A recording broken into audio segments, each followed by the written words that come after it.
I'd like to call this meeting to order. Today is Tuesday, June 21st, 2011, first day of summer.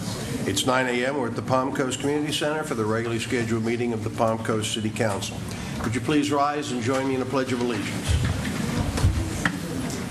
I pledge allegiance to the flag of the United States of America and to the republic for which it stands, one nation, under God, indivisible, with liberty and justice for all.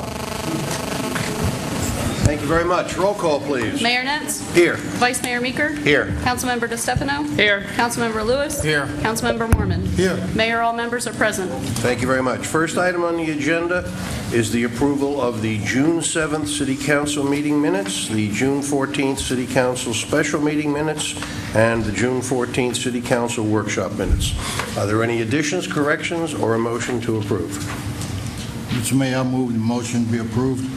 A second. Moved and seconded. All in favor, signify by saying aye. Aye. Aye. Opposed? Motion carries without objection. Agenda item number 2, presentation by Commissioner Melissa Holland and Peggy Heisman on Tourism 101. Mr. Landon, would you like to kick it off? Yes, Mayor, City Council. This is actually very consistent with Prosperity 2021. As you know, one of our goals in our economic development plan is to diversify and have a variety of ways that we can bring in new dollars into Palm Coast and Flagler County.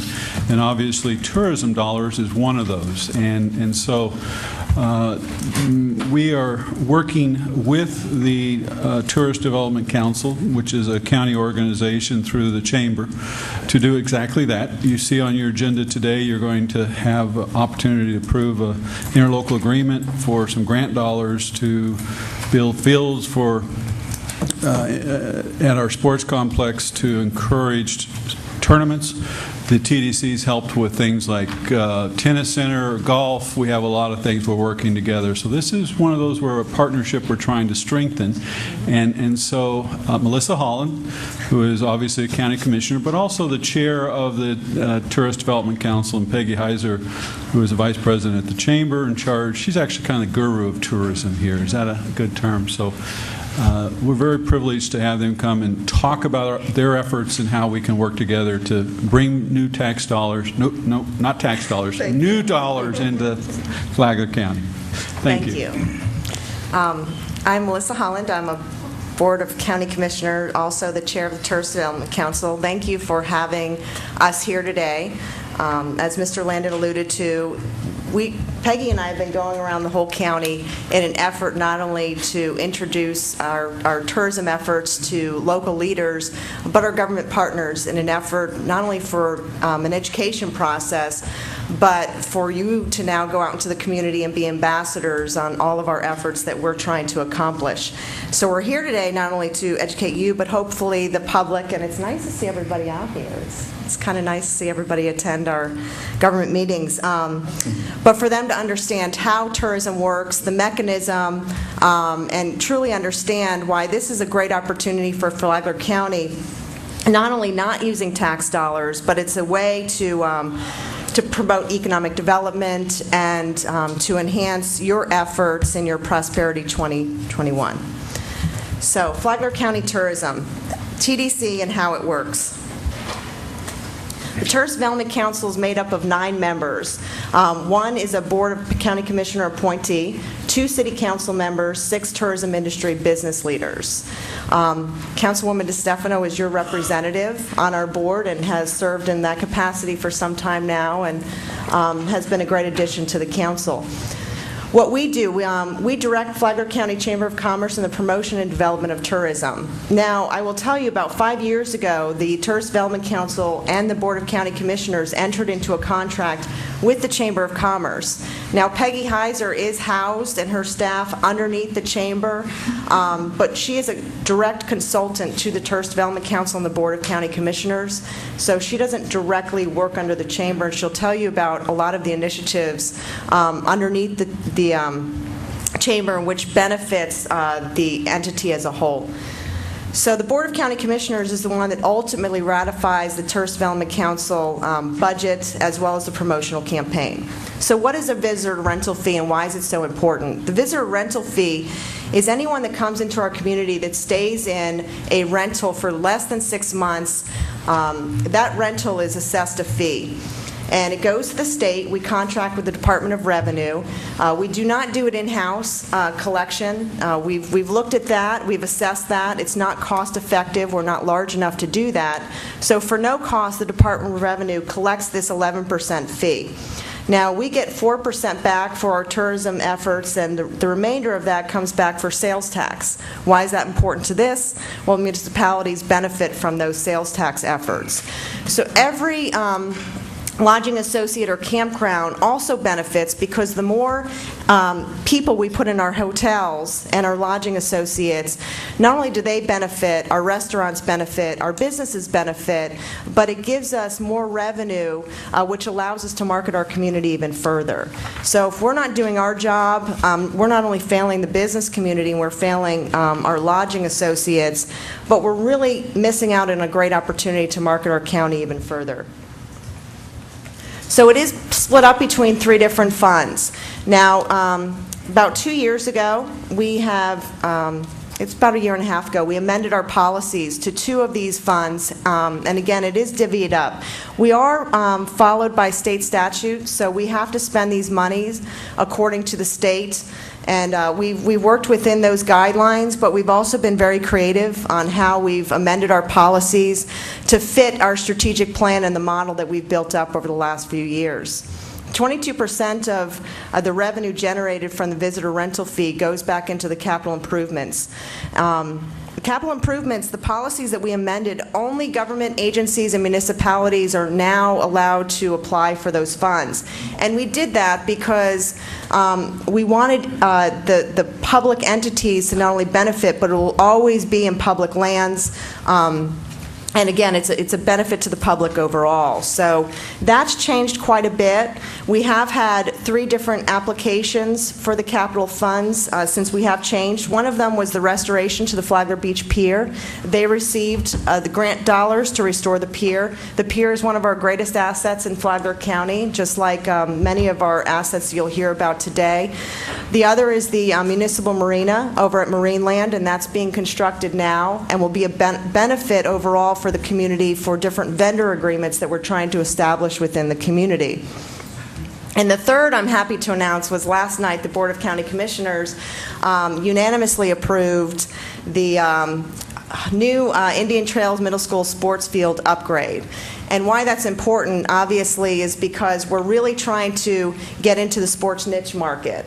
We've understood what we're not, but we've also understood what we are in Flagler County. And we're not trying to be something we're not. We're not trying to go after a market where it's not conducive for the assets that we don't currently have here. So we've spent a tremendous amount of time assessing what we do have here, strategically outlining a plan for the next few years on the direction that we're going to take tourism.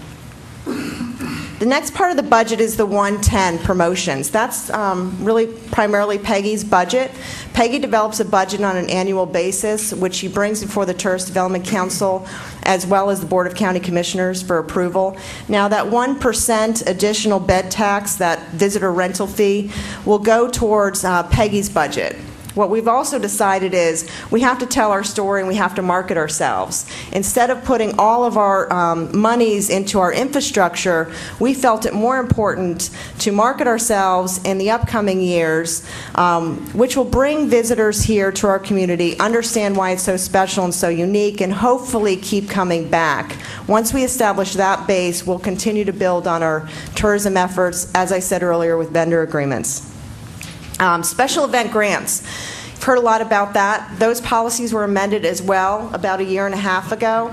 Organizations can come and apply. They have to meet with Ms. Heiser 60 days in advance to submitting the application over at the board chambers. But what's important about that is in the past, they've never really had accountability or verifiable room nights. Now, every organization that comes in and applies for a special event overnight stay grant has to tie that to bed, heads and beds is what we call it, and you'll hear a lot about that.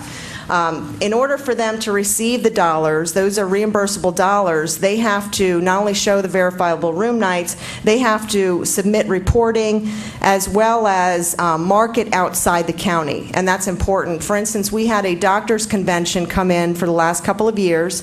They've already booked for next year. They do stay over at Hammock Beach. It's a great partnership and collaboration we have over in the Hammock. And Ms. Heiser has taken it a step further and done webinars with these doctors that come in. They bring their families. They stay for an extended period of time to show not only what the doctors can do while they're here doing, having their educational experience, but what their families can do to be out in the community and enjoy the community. That's important, again, so they keep coming back and they tell their families and their friends about our community. The other portion of that is quality of life. We have great special events. They're one-day events in Flagler County. We love that our residents come out and enjoy our organizations and our rich cultural heritage. But another aspect of this is it allows the visitors to show why Flagler County, and particularly Palm Coast, is so unique. So those are two types of grants underneath the promotions portion of the budget. Fund 111 is beach restoration. Again, every coastal community has to have a beach restoration fund. They do require a certain percentage to go into that fund. In the last several years, we've invested those dollars heavily in our beach renourishment study. I will tell you, it's been a very frustrating process. Our beach is one of our greatest assets, and partnering with the Army Corps of Engineers and DEP is not always easy when it comes to a 20-year study when you're losing your beach every day. So.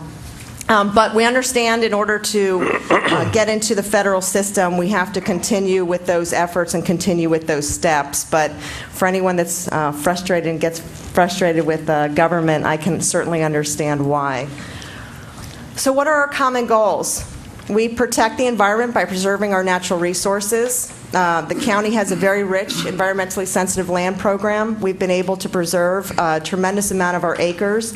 That will be an asset for us not only today, but moving forward. The preservation of our heritage. We have a very rich heritage here in our community, and that's an aspect that not only draws tourists to our community, but it also gives them a different perspective of why our community is so special. And we've developed a coordinated effort to promote all of these great assets in our community. Mr. Landon spoke of the partnerships that we've been forming and collaborating. It continues to build and develop, and that's essential and key to our success moving forward. As I said earlier, it is a contract with the BOCC and the Flagler County Chamber of Commerce. Marketing budget derives from the TDC fund. The Flagler County Chamber presents a yearly proposed budget. And I will tell you, Peggy and I sat down, was it like 3 years ago now, two and a half years ago to create a strategic plan. It is consistent with the county strategic plan, but it really changed and shifted her promotion side and her efforts. Now she's able to kind of allocate these funds in a very structured environment and actually produce reports that she generates with a lot of accountability, a lot of transparency, and it's just been an overall great program which has had a lot of success, which she'll talk about later. What Flagler offers: 44+ nature parks and preserves. We are now up to 100 miles of trails and multi-purpose paths. I told the story the other day how I was speaking at this trails conference, and I was speaking last. There were 5 other counties there, and Volusia County was going before us, and they were really excited about their 27 miles of trails. And so I was sitting there smiling, getting ready to go up, and understanding the significance of what we built here right in our community, and how really, if you look at it from a regional aspect, we are absolutely 100% unique to other communities within our region. It's actually a great draw. It gives Peggy the ability to market us in a very unique way, and that's why when we build this type of infrastructure in here, it's not only useful to the health and wellness and quality of life for our residents, but it is a great draw for these types of efforts. Museums, attractions, art and culture, and a lot of amenities for outdoor recreation. Again, it's something that we take pride in our community. 19 miles of untouched beach. We want to keep it that way. Lodging and campground facilities to fit all budgets. And 180 restaurants. Another part of the tourist development efforts, we do a dining guide, which we produce, and we update. I think Peggy just updated. We lost 10 restaurants and gained 6 restaurants, so 16. So we're at a plus 6 right now for our restaurants. But we continually try to update those for our visitors to understand what's out there when they're in our community, and all of the events and festivals. Let me stop this for 1 second. This is a trails video that, again, it's efficiency of our dollars that we're utilizing. This was something that was produced in-house, but it'll show you a little bit about some of the things that our visitors can experience when they go on our website.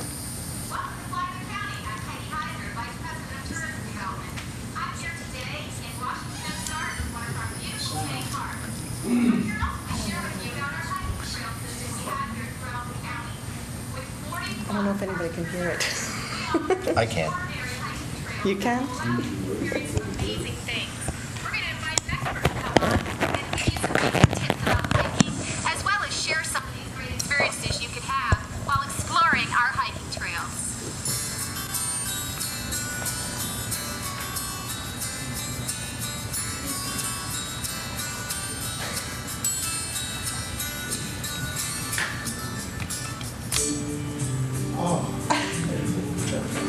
I'm not the technology person. So.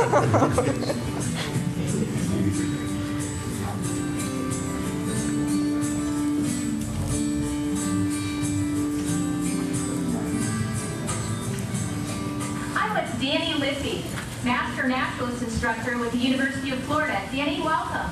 Hi. Hi, I'm good. Well, Danny's here, as I had said, to share some basic tips about hiking and also share some experiences that he's had and what you might be able to experience when you're exploring our trails. Danny, can you share with us some of the basic tips, the top 3 maybe, that you would suggest people do before hiking?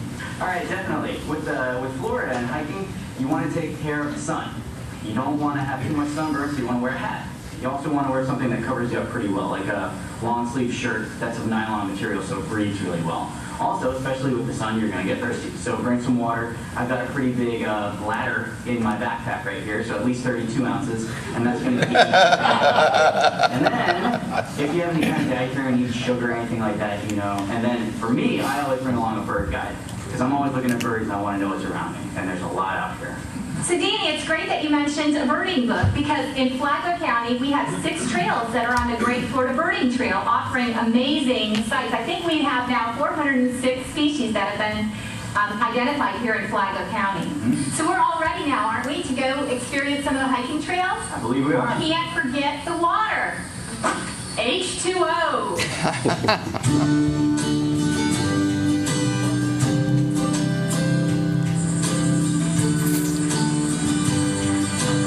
All right, Peggy, well, we made it out of the maritime forest, and now we're on the fringe of the Salt Marsh Estuary. Beautiful here, Danny. Can you tell us a little bit about the Salt Marsh Estuary? Yeah, well, it's one of the 3 main ecosystems that we're going to have here on the coast of Florida, dominated by grasses. And right here on the edge, you can see that we've got the maritime forest right next to us, so you can see a lot of different bird activity coming on just in this general area. Can you give me any kind of different species that we might see in regarding to the birds? Well, it's summertime right now, which is the time for one of the prettiest raptors in all of the world, the swallow-tailed kite. It's about 2.5-foot wingspan, really pretty long tail that comes off the back, and they've migrated here from Brazil. They've flown about 800 miles to breed in the southeast of the United States, and you can see them hunting for dragonflies right above the trees in the maritime forest, right here on the edge. How extraordinary. I mean, this is just a beautiful area. So Danny, we've talked a lot about birds that we've seen and the different animals that are in the habitat. What about the plants? Can you talk to us about the native plants that are here on these trails? Yeah, sure. Florida's got tons and tons of plants. The state has more trees than any other state in the United States, so lots to talk about. Right here, for instance, this palm, this is the Florida state tree. Incidentally, palms are not really trees, so it's kind of a... Okay, we wanted to cut that a little short because we know you're busy today. But I'm now going to introduce Team Tourism, like we refer to it.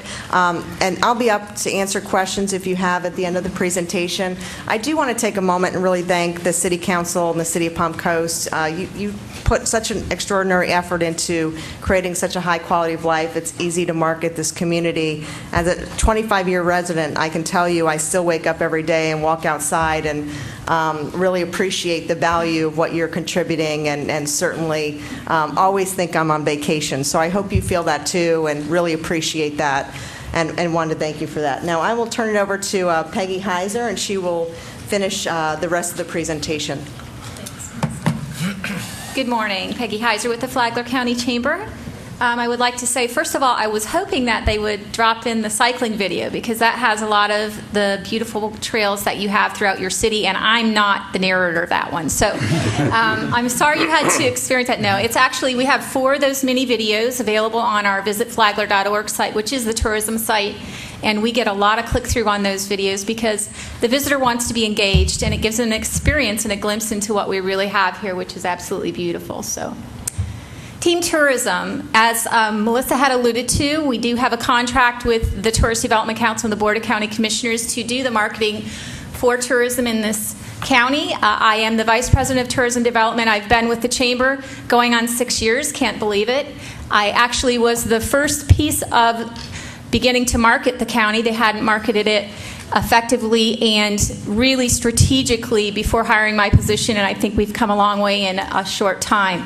Laura Gamba is my Tourism Promotions and Partner Services Manager. She mainly handles all of my social media, my e-marketing, and as well works with every single business that touches a visitor. So though we are under the Chamber, my focus is not member-based. I am not only dealing with the Chamber members, I deal with all businesses. So all of those businesses within your community that assist visitors have met with our department or spoken with myself, and we expose their businesses on our website and through many, many opportunities at no cost to benefit our visitors. And Jaffe Lee is in the Chambers. Jaffe, she's our Tourism Administrative Assistant and really is our anchor at the office, if you will, somebody there to be a visitor liaison, because the Chamber is the main visitor center in the county, though we do have other areas that are visitor center. We are housed there Monday through Friday. So Jaffe, thank you. What do we have as far as lodging inventory? Because the budget that I deal with is derived from visitor rental fees, which Melissa had alluded to as well, we have a total of 1,536 rooms. That means hotels, condo vacations, the resorts, our bed and breakfasts, our small beachside community, hotels and motels. We also have 7 RV and campgrounds, 3 of those which are on the ocean and are sold out 100% of the year. So that's pretty substantial. So they have a total of 584 sites, and they do as well pay the bed tax and assist us in our marketing budget. So if we could get more people in those rooms, that means we have more marketing dollars to spend. How many jobs and impact, and what kind of an impact do we have? Well, 2,500 of the people are employed in the leisure and hospitality industry here in our county. That is just looking at the hotel and campgrounds. That's not looking at the restaurants, the retail areas, the spas, those type of things. And in 2010, we added an additional 100 jobs to that. So we're pretty pleased with that and want to continue to grow that. Days Inn, right here in the city of Palm Coast, just opened, and opportunities for jobs were available. And as we begin to fill those rooms, that general manager will have to hire more. So we're doing our very best to get people in those rooms. Tourism is now being recognized as a major contributor to economic development. We launched a 3-year strategic plan last year, and some of the initiatives that were realized was the launching of that strategic plan. We actually hired a consultant in 2009 to come in and walk through the process, as you are with your economic summit. We took just one day and worked with this person, but had a council member of 9 people that came in that had a stake in the industry as well as development, and we worked through a process and came up with a 3-year strategic plan, allowing me not to try to be everything to everybody, but target specific and unique demographics that fit our destination. We worked to effectively bring into place on December 1st an additional 1% bed tax, which was added to the promotional budget, which brought my budget to 66% of the revenues collected. Revision of Special Event Grants Program, which Melissa alluded to as well. I was very involved in that process, and as well meet with every event planner that applies for that, pre-application and post-application. Our goal was to bring a return on investment on that grant program. It is now becoming a very effective program.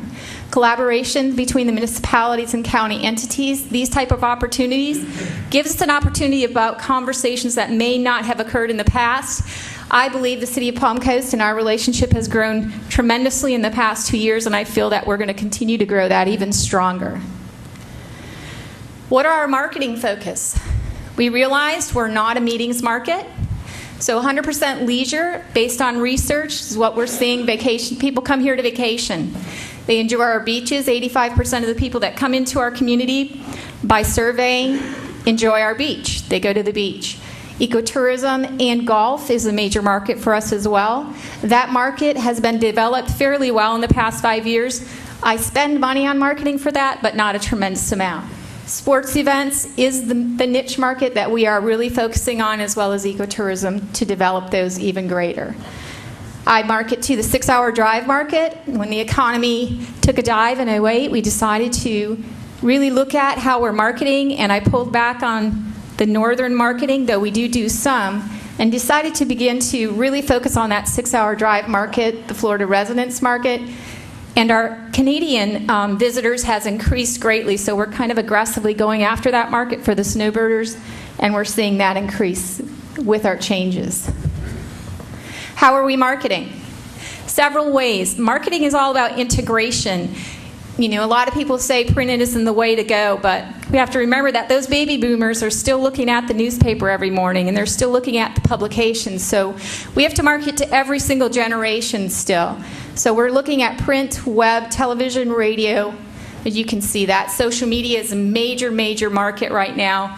Though people just don't really understand the benefits of that, you would be surprised. Our Facebook is growing and growing. E-marketing, we are now, for the first time, utilizing the 38,000 names that have expressed an interest through my print advertisements and communicating with those this year. And we're seeing some conversions with that, so we'll continue to do that. We do attend consumer trade shows based on our demographics and target markets. Public relations, I'm very involved in several boards throughout the states for tourism and regional partnerships. We work very heavily with the northeastern coastal region to market in different areas. Community and industry partner education is what we're doing today. So this is very beneficial to our efforts as well. Talked about what we market. We market our beaches. It's pretty substantial that we have a unique beach that you don't drive on, which people are looking for, believe it or not. We have that coquina sand. We also have just such quaint beachside communities. The City of Palm Coast is such an asset to what we can offer our visitors when they come into this community. Pet-friendly beaches is very unique to the state. Family beach vacations, and our attractions and events are even unique. Ecotourism, 100-plus miles of trails and multipurpose paths, which is substantial. 44 parks and preserves. We are working very diligently with the county to come up with a vendor agreement opportunity for entrepreneurs to come in and assist us in bringing in further vendor services for our visitors to utilize, as well as our residents. An example would be at the Palm Coast Marina. They're now offering paddling, stand-up board paddling, paddle boarding, sorry. And they do, you know, the kayaks out of the Palm Coast Marina as well, bike rentals, but we want to be able to offer that throughout the entire county, so we're working on bringing in those and some other opportunities as well. Outdoor sporting events, we are really growing in that area. Triathlons, marathons. You guys have several running events here. Our outdoor soccer, lacrosse, all those type of events. But the outdoor ones are those that Princess Place Reserves hosted a Pangira outdoor event that hosted trekking, paddling, and biking out at Princess Place Preserve in the swampy areas, something that I probably wouldn't do, but maybe one of you would. But there was about 150 teams of 4 people that attended that, so it brought in new people into our community. So those are the type of events that we're looking into as well.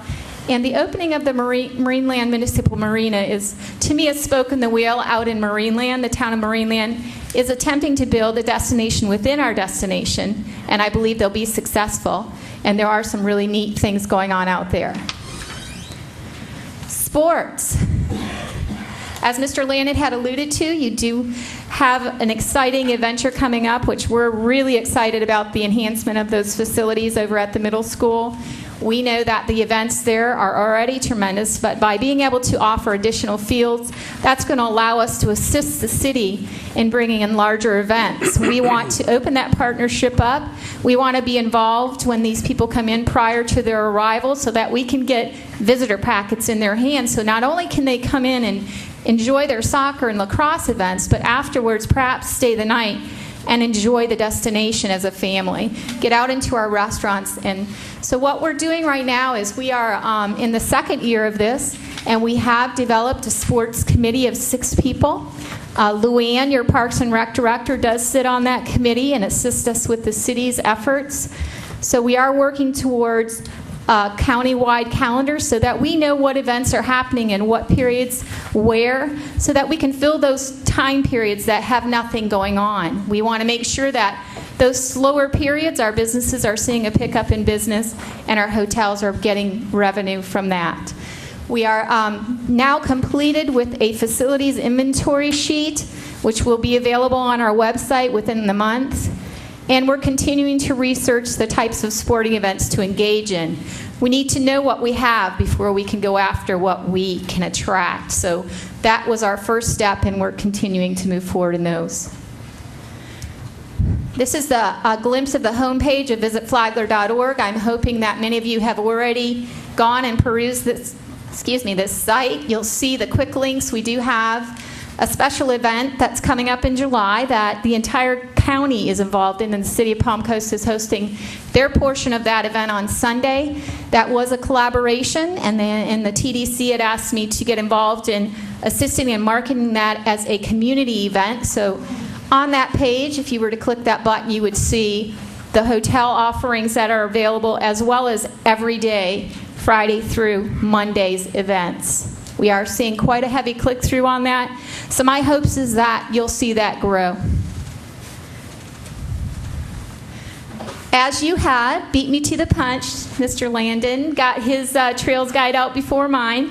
We were both working on this. It's definitely a complementary piece to what you've already accomplished. Congratulations to the council on getting that accomplished. This was about a 7-month process, and again, Luann, your Parks and Rec director, had a seat at the table, as well as some other people from the city, to assist us in ensuring that we put together a complete nature and trails guide for the entire county. My goal was to be able to offer an opportunity for our visitors to get out and know exactly where all of these trails are located at, what type of trails. So we have equestrian, paddling, hiking, and biking included in this. This piece of collateral is available in your media kit. It is waterproof, so yes, you can use it as an umbrella, I'm told. I haven't tried that yet. It's tear-proof, it's recyclable, and it also has a QR code on the back of it that will, with your smartphone or iPhone, you can scan over it with your camera, and it will take you to the iflagler.mobi site, which is our mobile site for Visit Flagler. So we're trying to stay up with the innovation and what's going out into the marketplace and collateral as well. So we're excited about this. Just got it distributed. Any comments would certainly be accepted. As I just did a test print so that if we have any edits, we can get those fixed and get it reprinted in the near future. Partner services and community education. If you're ever interested in coming and finding out what we're doing all the time, we do have a partners meeting quarterly, coffee and conversation. We have a e-newsletter. I believe you all are on that for the partner portal. If you are not, please contact the chamber. We'll be happy to put you on that. Tourism 101, this is what we're doing today. And then I am on the radio, the local news, WNZF, with Team Tourism Radio Show, usually the 4th Saturday of the month, kind of giving an update on tourism. The results. I'm going to give you some results real quick. 2010, we did, as I stated, we launched our 3-year strategic plan, and I believe it's the direct result of about what I'm going to share with you right now. These are some results from the marketing that we have been able to launch through our strategic plan. Our bed tax in 2010 compared to 09 were up 14.67. Average occupancy went up 13.2. Our demand year-to-date was up 14.5. That's a significant number there because that means we've sold 14.5 more rooms in 2010 than we did in 09. That's what that number means. Our website traffic increased 45%, unique visitors. Again, unique visitor means new visitor. So we had 45% more in 10 than we had in 09. What are we experiencing this year compared to the same period last year? So for the past 6 months, we've seen our bed tax increase 34.90%. Now, realizing that we did have that extra percent go into effect December 1st, we are still up 8%, which is great. Average occupancy, climbing. Demand, again, we've sold a lot of rooms. What's happening, though, however, the one indicator that is not moving as fast as I'd like to see is average daily rate. When the economy went down, all of our hotels panicked and dropped their rates. You will see rates at the Days Inn at $49 a night. It's going to take some time to be able to rebuild that rate structure. Thankfully, we're selling more rooms, so it's kind of balancing out for us. Our website traffic increased 60% compared to last year's first 6 months. So we're doing fairly well with the strategic plan.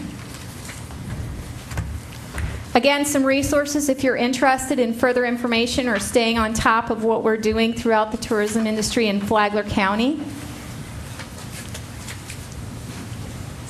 What are we doing to partnership with Palm Coast? I just thought it would be interesting for you to understand that we really strive to work with each and every municipality within this county. And the city of Palm Coast is, as I stated, a very valuable asset to what I do in regarding to marketing tourism. We give great exposure to your city on visitflagler.org. There is a communities page that has opportunity there. We work with Marcia Lidskin, and she assists us in getting content for that. Market your events and festivals. Again, your PR department, that communication line is open, so we're continually getting media information on what's happening, and we get that out in many channels, one e-marketing, one social media, on our calendar of events, on several calendar events, Jacksonville, St. Augustine, CVB. We have partnerships with those regional visitor centers, and they offer reciprocal links to calendar of events. So you do get exposure at no cost there.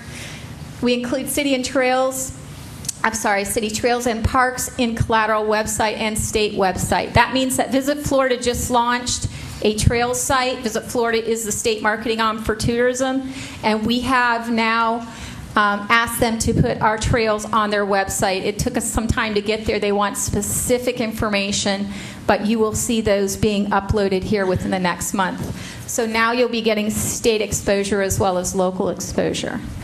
We distribute and share your visitor-focused communications and collateral. Your Trails Guide, for example, is in all the visitor center, and we have that available as a PDF as well. So we assist in anything that you will be happy to share with us. And we include city staff in a variety of county tourism-driven initiatives.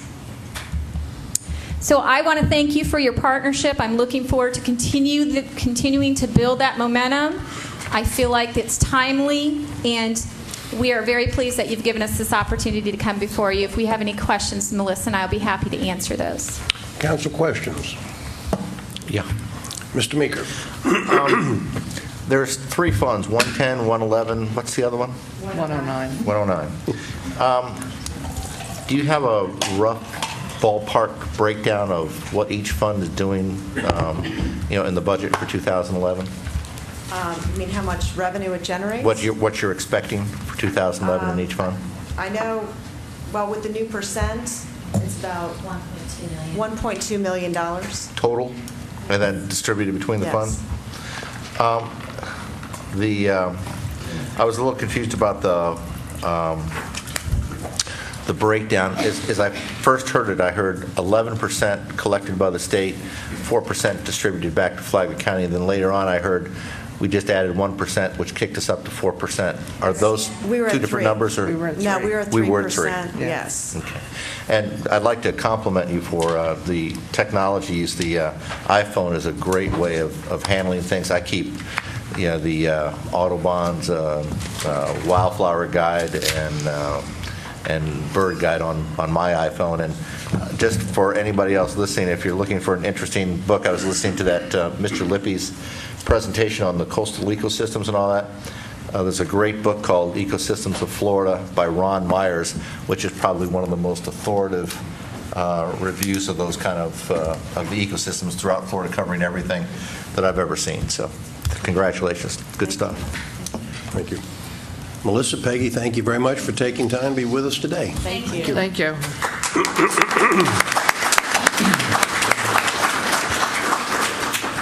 Agenda item number 3, presentation by Florida Department of Transportation on the new traffic signals that you can anticipate.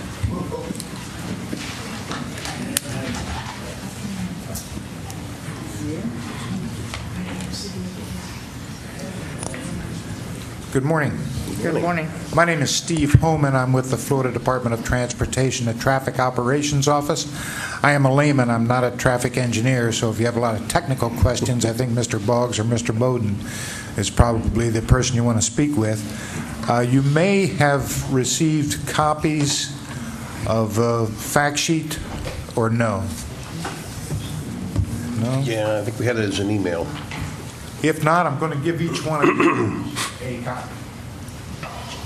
I'll make sure my wife gets it. Thank you, sir. Thank you.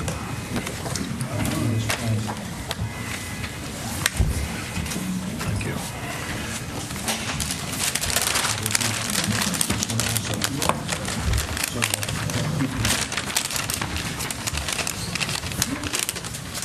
Thank you.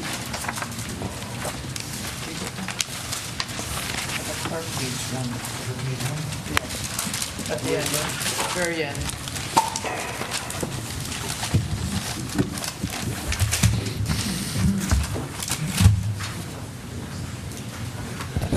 Essentially, by way of background, for years, some traffic engineers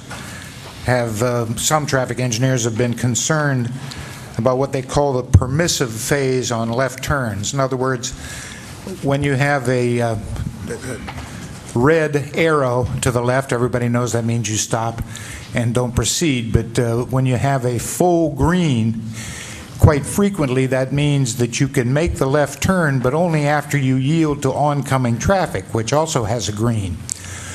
I think most drivers with any experience know that, but some people make the mistake, and so the engineers have been concerned about it. The Federal Highway Administration in the late 1990s actually began doing an extensive study looking at alternative signal head arrangements that would deal with that situation. The study was actually conducted in a number of states over a 7-year period, so just like everything with the government, nothing happens very quickly. But the flashing yellow arrow was found to be the best overall alternative to the circular green as the permissive signal display for a left turn movement. It was also found to have a high level of understanding. Most people instinctively know that a flashing yellow means proceed with caution. The new signal heads are a 4-arrow configuration. Top beating the steady red arrow means stop, no left turn allowed. The steady yellow arrow means prepare to stop, it's going to turn red. The flashing yellow arrow, left turns allowed, but you must yield to oncoming traffic. And the steady green arrow, left turns allowed. What the flashing yellow arrow allows us to do is gives more flexibility as far as the signal arrangements. It is found to be much safer than the previous configuration, which is a steady green ball, and it provides it actually helps prevent crashes. They found that people instinctively understand it even without any public information effort, which is quite an advantage. Now, how did it come to happen in Flagler County? The first one on the state road system in the state, to the best of my knowledge, is at US 1 and Royal Palms Parkway. There are others in the state, but not on the state road system. In Pinellas County was one of the test areas, and actually in Broward County, but not on the state road system. And frankly, it was just a matter of timing. It was that far along in the process. The signal was planned. In March of 2006, the Federal Highway Administration allowed left turn arrows on an interim basis to try it out. It was found to be so successful, it was incorporated into the Manual on Uniform Traffic Control Devices in the 2009 edition. And to give you an example of how it has progressed, last year at about this time there were 14 or 15 states that had flashing yellow arrow configurations. Today, the last I heard, there were 35 or 36 states, and it's rapidly being adopted in a number of areas. It is not officially the standard for the state of Florida yet. It is a standard. It is still an option. But it is going to be utilized at a number of locations. I know there are a couple more coming up in Flagler County at Seminole Woods Boulevard and at Belterre Boulevard in a project that we're going to be installing signals probably about this time next year. And there are a number of other locations. In fact, I thought the first in the Central Florida District of the Florida DOT was going to be in Brevard County on State Road 520, just east of I-95, but it happened that the timing worked out that Flagler County was the first, so you might be the first in tourism and then the first with a flashing yellow arrow. I don't have any formal presentation beyond that point. You can go on to the web and just Google flashing yellow arrow, and there are good illustrations on a Boulder, Colorado website that shows what the advantages of the flashing yellow arrow are. One thing it does do that people point out, it eliminates what they call the yellow trap.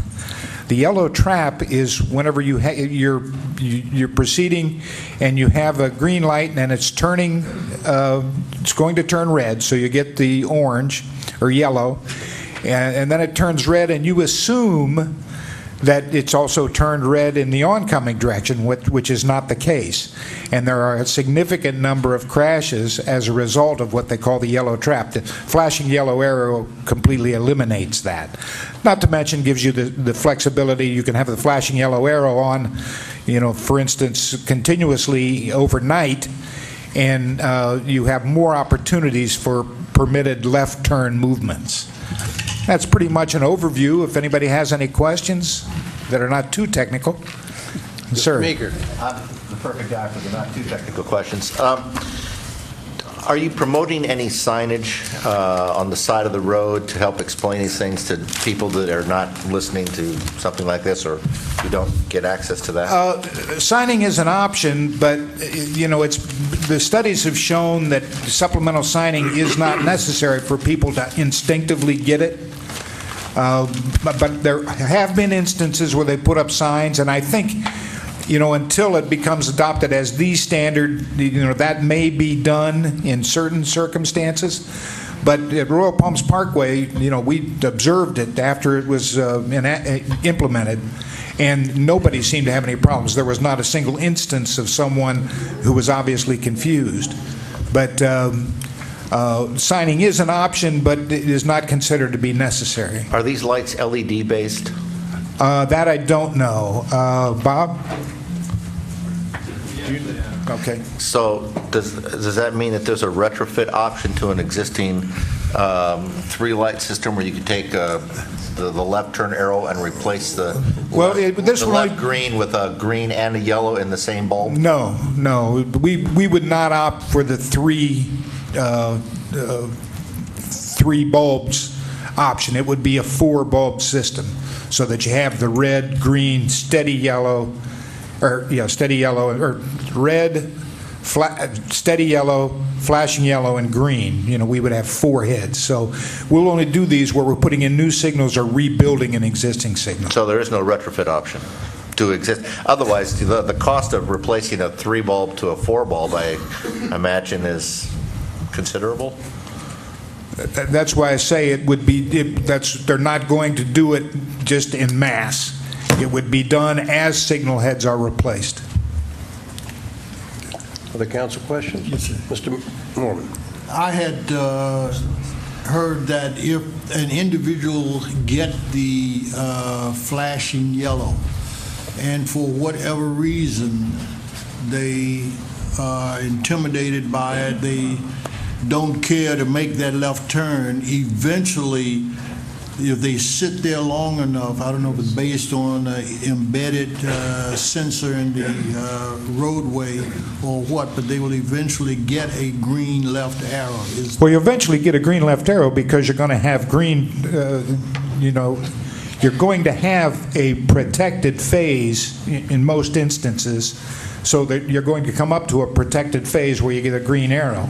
But I would imagine the people behind them will be encouraging them to make a decision long before that. My understanding is a little gnome comes out, taps them on their shoulder, and says, "Turn now." Yeah, I think there would be substantial encouragement, yes. Right. Any other council questions? Thank you very much. I would point out that this information is on the city website. So in case you didn't get the full import, you can go to the city website and see what it's all about. Thank you very much. Thank you. Agenda item number 4, presentation of the award for the best tasting drinking water in Northeast Florida. At this time, I'd like to introduce Cecile Tupil. She's a professional engineer with CDM, representing the Florida section of the American Waterworks Association, giving us our Taste Test Award. Good morning. My name is Cecile Tupiol, and I'm the chair of AWWA for Northeast Florida. AWWA, like you just said, stands for American Waterworks Association, and it is the largest organization of drinking water professionals dedicating to improving drinking water in the world. Our region, Region 2, is composed of 6 counties, including Flagler, Clay, Duval, Putnam, and St. Johns County. It is my pleasure to be here today to inform you that Palm Coast has been selected as the best drinking water in Northeast Florida in the taste test competition that was held in March in Jacksonville. 6 utilities submitted 1 gallon of water, collected less than 24 hours before the test, and 5 judges tasted each of them. And the water was kept at room temperature, so you could get the taste and odors easier. This event was sponsored by the AWWA, which is the American Waterworks Association, and the Florida Water Environment Association. And the judges selected Palm Coast as the best drinking water. This is a great honor in our industry to receive this trophy, and this would not have been possible without the hard work and dedication of your staff to provide the highest quality water to your citizens. So they also competed in the state level against the other regional winners in Florida at the Florida Water Resources Conference, which was held in Orlando in May. Please welcome, help me and join me to congratulate them for getting this award for the 3rd time in 5 years, which is a great accomplishment.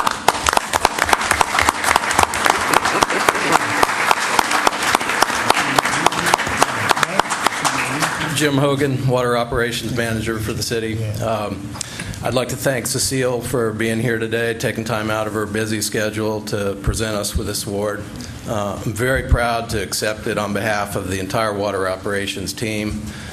These guys, aside from having very good quality source water and state-of-the-art facilities, I think what sets our utility apart from most is the enormous amount of pride that our operators take in operating the facilities and producing good tasting, quality drinking water for our citizens.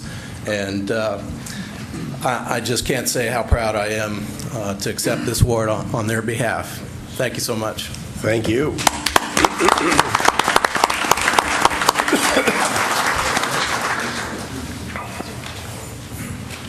Don't go too far away. Agenda item number 4, proclamation recognizing the Public Works Utility Team for winning the 2011 American Waterworks Association Tops Ops National Championship.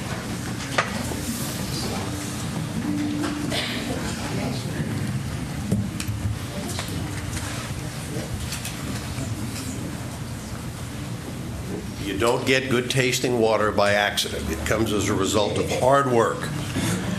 Whereas the American Waterworks Association Tops Ops competition recognizes and promotes excellence in all aspects of water operations by establishing a contest that gives operators the opportunity to showcase their knowledge and talents.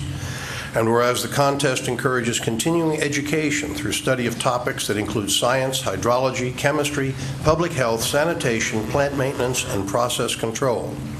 And whereas over the past 7 years, the City of Palm Coast Public Works Utility Department's top ops team captain, Fred Greiner, Coach Jim Hogan, and members Pete Rosell and Tom Martens received 7 consecutive first-place State of the Florida Championships, 3 International American Waterworks Association first-place awards, 2 second-place honors, 1 third-place award, and the 2011 International Top Ops Award.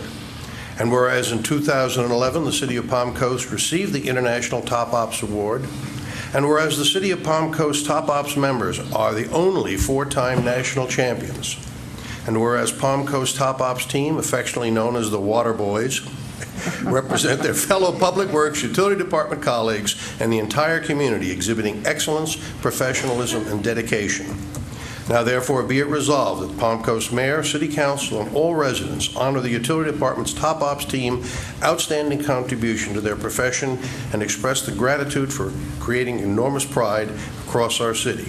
Adopted this 21st day of June, 2011. It's my pleasure to sign it as mayor. Jim?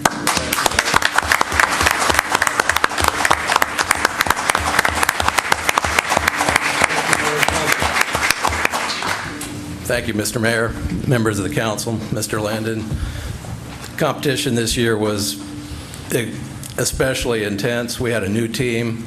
I officially retired as a competitor, took over duties as the coach. Fred Greiner is now the captain. And these guys, they took 3rd place last year, and that didn't sit very well with them. That's the worst we've done in the last 7 years. So they came back with a vengeance. And I'm very proud of their effort. One important point I'd like to make, while we're away competing and winning national championships and getting all the glory, the rest of our operations staff is right here doing what they do 24/7, 365, and that's providing good tasting, quality drinking water, water for fire suppression purposes, and I couldn't be prouder of that effort. Thank you very much. Thank you.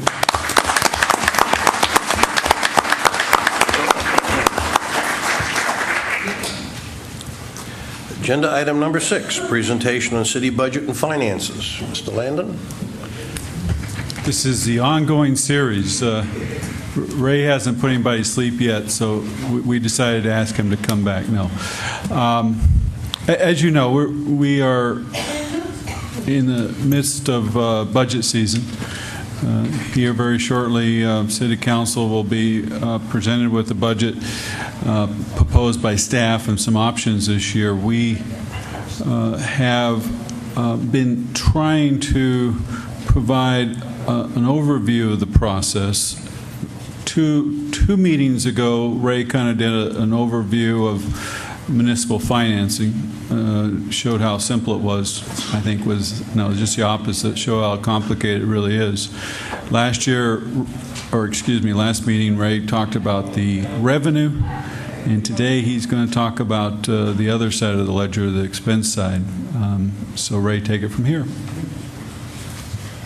Good morning. Hear me okay? There we go. Mayor and City Council, I see Jim over there looking at this and getting more nervous by the second. Okay, what's he up to today?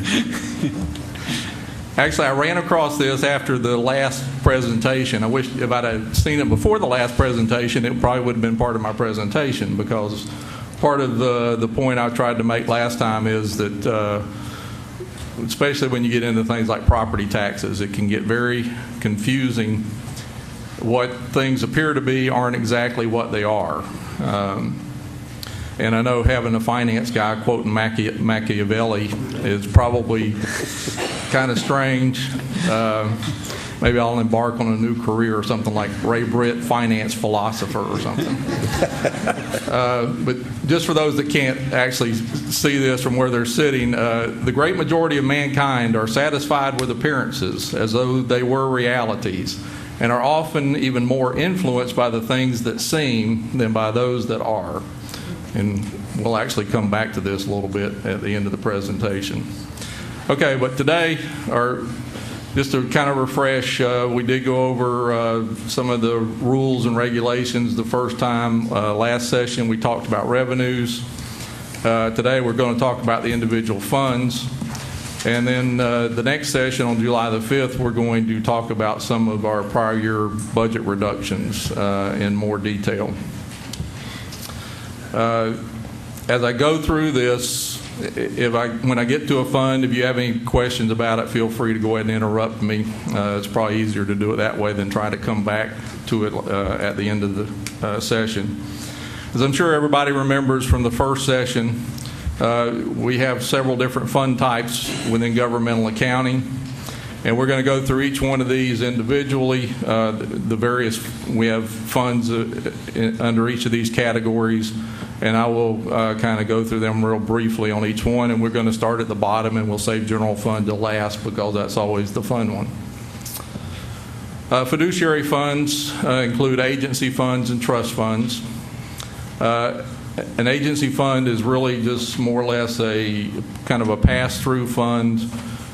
We do have one, which is the Coquina Coast Cooperative Fund.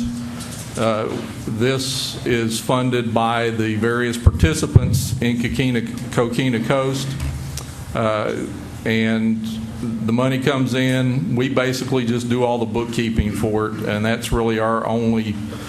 I mean, we're participating, but we are the ones doing the bookkeeping instead of somebody else doing the bookkeeping on it. And of course, all these funds are spent in relation to the Coquina Coast project, which, as we've heard lately, may be soon going away. We have one trust fund in the city. That's the Volunteer Firefighters Pension Fund. When we were talking about revenue last time, we mentioned that everyone pays a percentage, a surcharge on their homeowner's insurance. That money goes to that is set by the state. The money goes to the state, and then if we have a local pension plan, we can get some of that money back. And we use it to fund a pension for our volunteer firefighters. Proprietary funds. This includes our internal service funds and our enterprise funds. We have two internal service funds, one of them being the Fleet Management Fund. This fund gets its revenues mostly from internal charges. This fund purchases the vehicles, large pieces of equipment, and then leases those vehicles and equipment to the departments based on an estimated life. And this allows us to accumulate funds to replace those vehicles and equipment whenever it comes time to replace them, so that we don't have to have major hits to a millage rate or something when we've got to replace I'll pick on the fire chief, $1 million fire truck. We don't have to bump the millage rate up one year to pay for that truck because we've already accumulated the money to replace that vehicle. This fund also takes care of the vehicles. It does the maintenance, and each fund pays a maintenance charge to the Fleet Management Fund. Fuel also goes through this fund, and we do sell some fuel to outside agencies. The Sheriff's Department uses our pumps, and we bill them monthly for the fuel that they use. Within the past year, we've created the Health Insurance Fund. We've gone self-insured on our health insurance. This is funded by premiums that the city pays on the employees, and also on premiums that the employees pay for family coverage. And then, of course, it's the claims are paid out of this fund for health insurance claims. Enterprise funds, these are ones that people see more and they're more familiar with probably. We have our Information Technology and Communications Fund. This is funded by outside revenues and also internal revenues. There are internal charges to the departments for information technology services. We also get funds in here, or money in here, from the radio tower or telephone tower leases and our fiber optic system, FiberNet. And the goal is hopefully that those revenues will begin to grow and we'll actually be able to reduce the amount that has to be funded by the other departments in the city. Tennis Center Fund, again, this one gets its revenue from fees at the tennis center. It is currently supplemented some by the general fund, and we've recently, Kemper has taken this over as of October 1 for us, operating it for us, and hopefully over time they will be able to get this fund self-sustaining. The Golf Course Fund, of course, this is really our first full year. We had about 10 and a half months in last year, and council sees the monthly reports that come out, and this fund is doing very well this year. The revenues are coming from the fees at the golf course, and all the money is used to maintain and operate the golf course. Building Permits and Inspections Fund is just what it says. It gets its revenue from building permits and engineering permits that have been issued, and it goes to cover the cost of providing the inspection services associated with building. This money can only be used to provide that service. It cannot be used for other activities. When we issue a permit, that money can only go to pay for administering the inspection services. So this used to be in the general fund, and we've separated it out a little over a year ago just to simplify the tracking of it and keep those funds separate because they are restricted. Stormwater Management Fund, revenues come from stormwater management fees, which appear on everyone's utility bills. There's also grant money that goes in here, and we've also borrowed money, both through the state revolving fund, and we've got a bank loan here to do some of the capital projects related to stormwater. But the biggest majority of the money is coming from the stormwater fee. Solid Waste Fund, again, this is also shows up on your utility bill. All single-family residential pays a monthly solid waste fee. That money goes into this fund, and most of it goes out to just to pay the contractor that provides the service for the city. Some of this does go to the general fund in the form of a franchise fee. If you recall the revenue that we talked about last week. And then the utility fund, probably the best known enterprise fund that we have. Of course, you receive your monthly water and sewer bill, which includes the stormwater and solid waste also. That is the primary funding source for the utility fund. We have issued bonds to do capital projects, and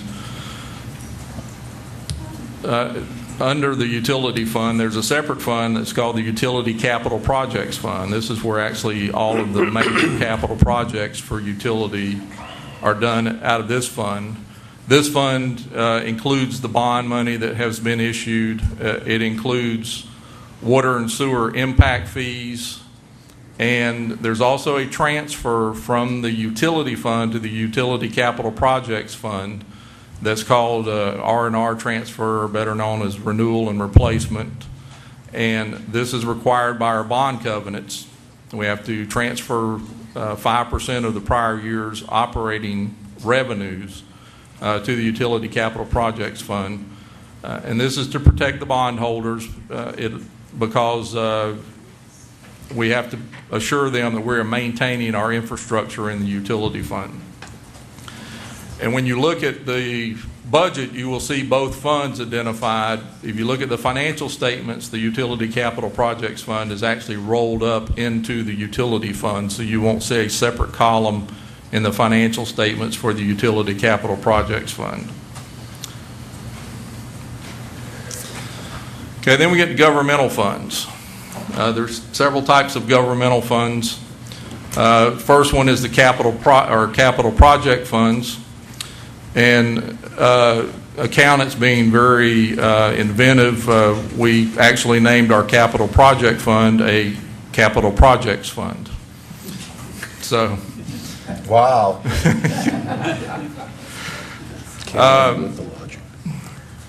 We only have one actual capital projects fund, although we do have other funds that we do capital projects out of.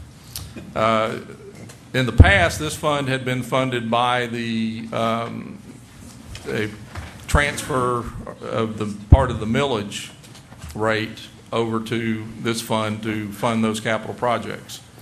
This current year, we are not putting any property tax money in the capital projects fund. So it is basically operating right now on money that had already accumulated in there. Some grant money does go into this fund. If the project we're working on has grant money associated with it, that goes into that fund. And that's true in all funds. If we have a project and it's being partially funded by grant money, the grant money goes into that fund. Okay, special revenue funds. A special revenue fund is really just generally a fund that has some specific revenue source associated with it. And most of the time it has some type of restriction on the use of that money. Our first special revenue fund is our CDBG fund, which is the Community Development Block Grant Fund. When we get a block grant from the federal government, it goes into this fund, and any project that it is paying for is paid for out of this fund. The last one that we had was, I believe, the turn lane at was it Benton Village on Seminole Woods Parkway, south end of Seminole Woods. That was a community development block grant. It went through this fund, and we just currently, I think, got approved for another block grant. Police education and police automation are two similar funds. Whenever you get a traffic citation, a portion of that money that you pay for that citation is earmarked for police education, and a portion of it's earmarked for police automation. They can only be used for those purposes. Because we do not have a police department, we actually work with the sheriff's office, and whenever they need some funding for education or automation, they can come to us, and we will release some of this money to them if we decide that it's in the city's best interest. The Disaster Reserve Fund. This fund is not actually restricted. This is a fund that was set up way back in the beginning by the city council to accumulate money to have cash available should we experience a disaster. And we have used it several times over the years. This fund currently has about $2 million in it. It was funded initially by transfers from the general fund. We really have not had to transfer money in here for several years now. When we've used the money, we get reimbursed through FEMA and the state, and we've not had to actually transfer any money in here from the general fund for a while. And it does accumulate interest on the money that is sitting there. Again, this fund you will not see in the financial statements. You'll see it in the budget, but you will not see it in the financial statements. It is rolled up into the general fund on the financial statements. And it is identified down in the fund balance portion as either committed or assigned fund balance in there with a dollar amount that equals the total amount of what's in the fund. The recycling revenue fund, this fund was originally set up to bring in the recycling revenue that the city gets when people put out their recyclable materials, and the city does get the revenue back on that. Initially, the first time I think we really used this money, we used it for a capital project. It partially funded the construction of Heroes Park. Because of that, this fund actually gets rolled up into the capital projects fund. However, more recently, we have begun to use this for all of our green initiatives because that really seems to work well with recycling. And we've also begun to funnel a lot of the city events through here because you have events like Arbor Day, which is a green type event, so that kind of got it started. So now all of the city events funnel through here, and I think starting this year, this is actually going to roll up into the general fund. So again, you will not see this fund listed in your financial statements. Streets Improvement Fund. This fund was established when the voters approved the half-cent sales tax, also known as the local government infrastructure surtax. It was intended to be able to keep that money tracked separately because the council promised that that money was going to be used for a specific purpose. And so we set up a separate fund for it. Since then, we have added, the gas tax money now goes into this fund, and also the state revenue sharing money goes into this fund. We did that because initially we were paying for part of the street resurfacing out of this fund, and we were paying for part of it out of the general fund because that's where the gas tax went. So to simplify things, we just moved the gas tax over here. That way we can pay for the resurfacing program out of just one fund instead of having to split it. And there's also some other projects, street-related projects, that get paid for out of this now because we do have the additional revenues such as the state revenue sharing and the gas tax.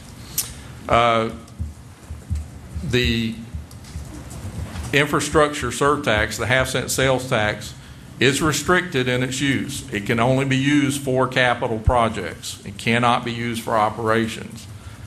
The gas tax money is restricted in that it has to be used for street-related activities. And it can be used for maintenance.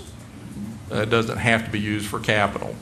So the revenues in this fund do have some restrictions on them.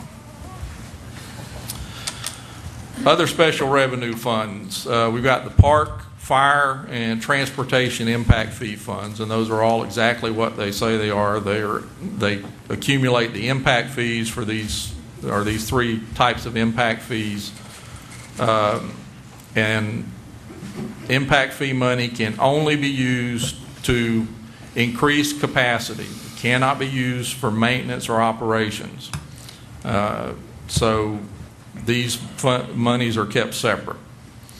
The Development Special Projects Fund is similar to the Transportation Impact Fee Fund. However, this is money that is specifically paid to the city by developers for specific projects. For instance, if you got a developer that they need to pay for a portion of the cost of a traffic signal, and this traffic signal is going to have to go up when the traffic counts reach a certain number at an intersection.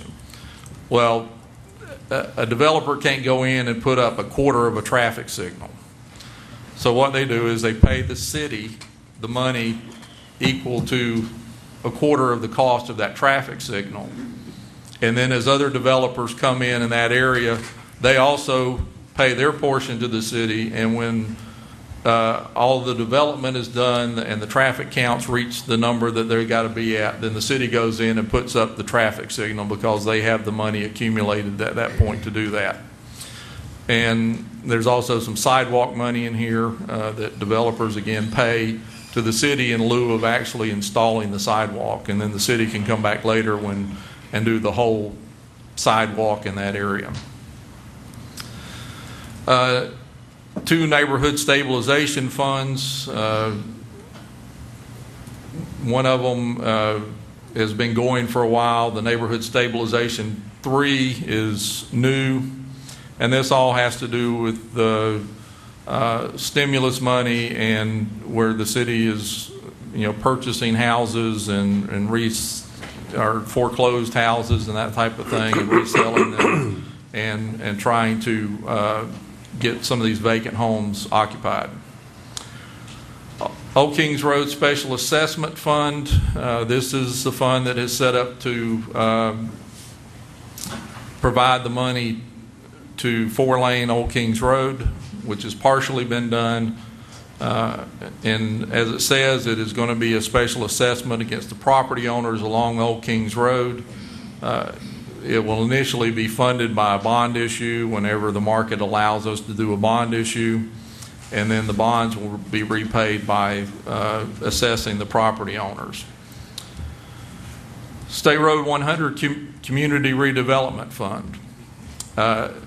This, of course, is the town center area. The revenues in this fund come from the tax increment that is generated by the growth in property values within the community redevelopment area. The money comes from the city, and we also get money from the county. And it's based on whatever the millage rate is in that particular year. Right now, we probably, or this current year, I want to say we had about $1.2 million. The money in this fund has to be spent in the CRA area. It cannot be used outside the area. And mostly we have been using it for capital projects. We also did a loan in this fund to purchase some property along Bulldog Drive and do the design on Bulldog Drive. So part of this goes to repay the debt on that loan. Now, I'm going to talk about the general fund a little bit. We'll go into a little more detail here on the general fund. I got all kinds of pretty colors and all kinds of stuff up here for that. General fund, this is the revenues in the general fund. And ad valorem taxes actually make up 57% of the general fund revenues. So what that tells you is that if we take a hit on the property taxes, general fund takes a hit, significant hit. Just some others real quickly. The communication services tax is just under 11%. Intergovernmental revenue, which includes sales tax, or the portion of the 6-cent sales tax that we get back from the state, grants and those types of things, it's a little over 7%. Charges for services a little over 12%. So those 4 revenue sources account for 87% of general fund revenues. So really, if we get hit on any of those, general fund can feel it. Within the general fund, we have several departments. We have the city council is included in the general fund. Administration, which includes the city manager's office, community relations, purchasing and contracts management, economic development, city clerk, and human resources. Financial services department, which is my department. Community development is planning and code enforcement. And the building department is part of community development, but as we mentioned a while ago, that was taken out of the general fund a couple of years ago and now has its own separate fund. Fire and rescue services is in the general fund.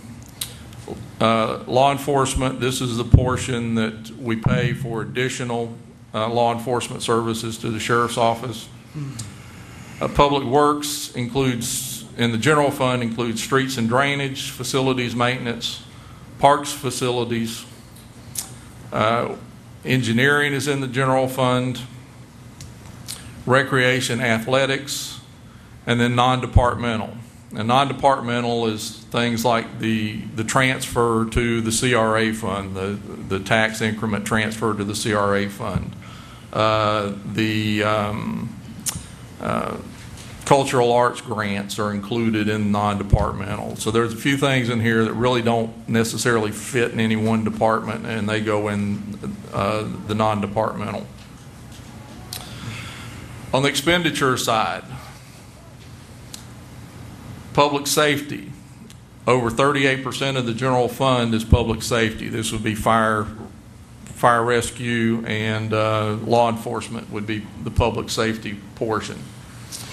General government, just under 31%. General government is city council, all the administration offices, financial services, community development, facilities maintenance. All of these are considered general government. Transportation, that would be engineering and streets and drainage. And then culture, recreation, it would be the recreation department, and also the parks portion of public works would be included in culture, recreation. So again, you can see public safety is a huge part of the general fund.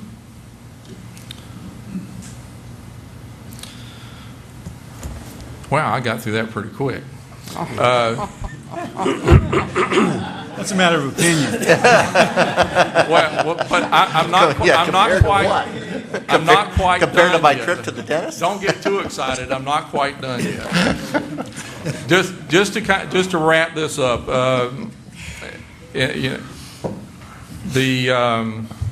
going back to the Machiavelli quote at the beginning of it. Again, just to kind of give people some things to think about. Over the past 2 or 3 years, you've had several people get up and remind us that the economy's bad and say, well, we shouldn't be raising taxes.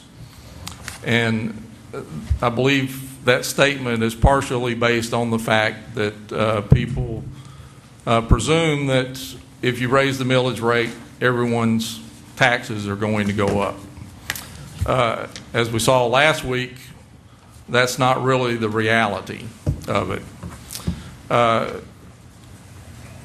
People also include in that statement and say that the city should cut back and learn to live within its means like people are doing in their own households. And the city has cut back somewhat, and we're going to talk about that more in the next session. But something I think people need to think about is that really a completely true statement? Does the city, or any government for that matter, really operate on the same cycle as the economy does? I was trying to kind of think of an analogy, and comparing a household to a city would be kind of like comparing your fingernail to your hand. They don't serve the same purpose. The fingernail is part of the hand, but they don't serve the same purpose, and they function entirely differently. And let me just throw out a few questions to illustrate that. If the fires that are burning around Flagler County right now, does anybody really believe that they care what the economy is doing? If that flame is coming up in your backyard behind your house, are you thinking about the economy, or do you want the city to be there to protect your property?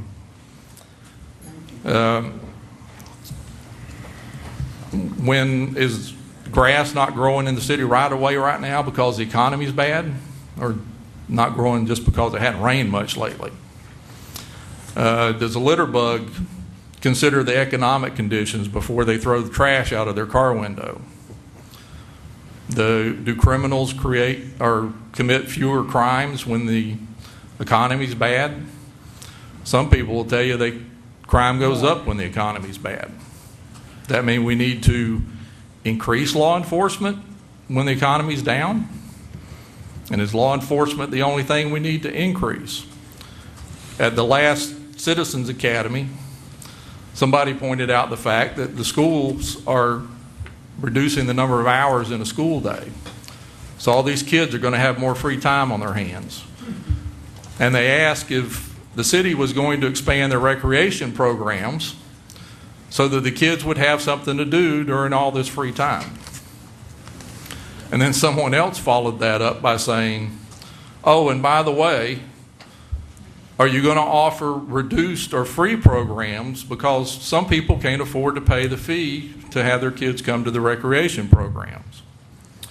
And then finally, we've all heard that there's thousands of vacant houses around Palm Coast. And how many there are depends on who you ask.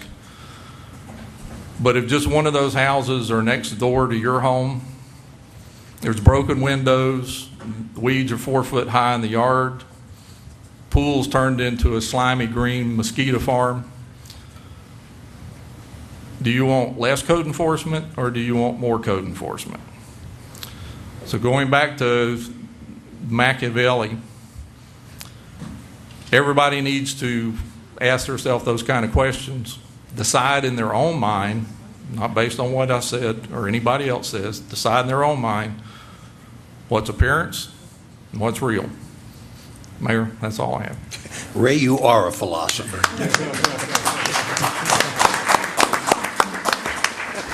Are there any council questions? Just a request of Ray. Ray, in the 2011 budget, am I just missing it, or is there a pie chart like your other one that breaks down the general fund departments by the amount? There, I swear there was one that showed, you had one that combined like police and fire and something else. I thought there was one in previous budgets that broke out each department that showed how much each one contributes to the general fund. Fire contributes this much as a separate pie chart, Public Works this much, Parks and Recreation this much, that type of thing. Did I miss it? No, there is not a pie chart in there that shows any of that. There are tables in there that have the actual amount for each department. There's one table in there that's got like, what year we in? It has like 2009, 2010 actual. The information's in the budget summary. I mean, I can pull it out that way, but I really appreciated that.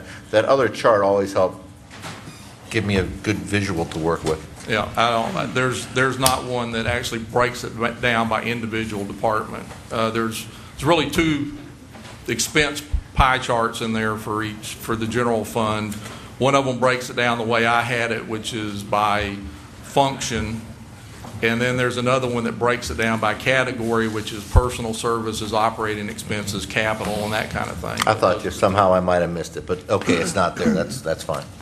Well, it's not fine. I actually like it there, but. Other council questions? All right, let's take a 5-minute recess before we get to the next agenda item.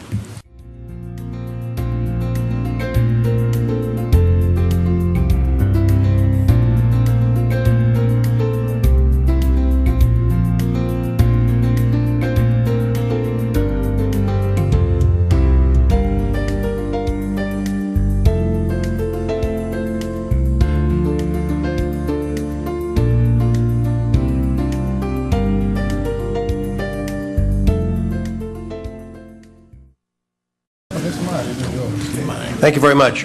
With council concurrence, I'd like to introduce one additional informational item before we get to the ordinances and public hearing sessions. Mr. Landon, could you give us an update on the fire?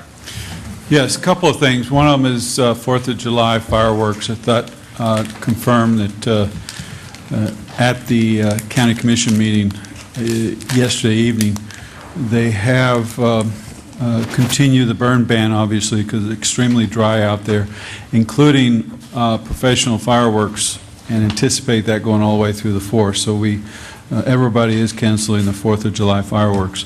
It's one of those that everybody enjoys that holiday, but in this case, we all, I think, would agree that it's not worth the chance. It is so dry out there, and that an amber that would normally not be a problem is a problem with this kind of dryness.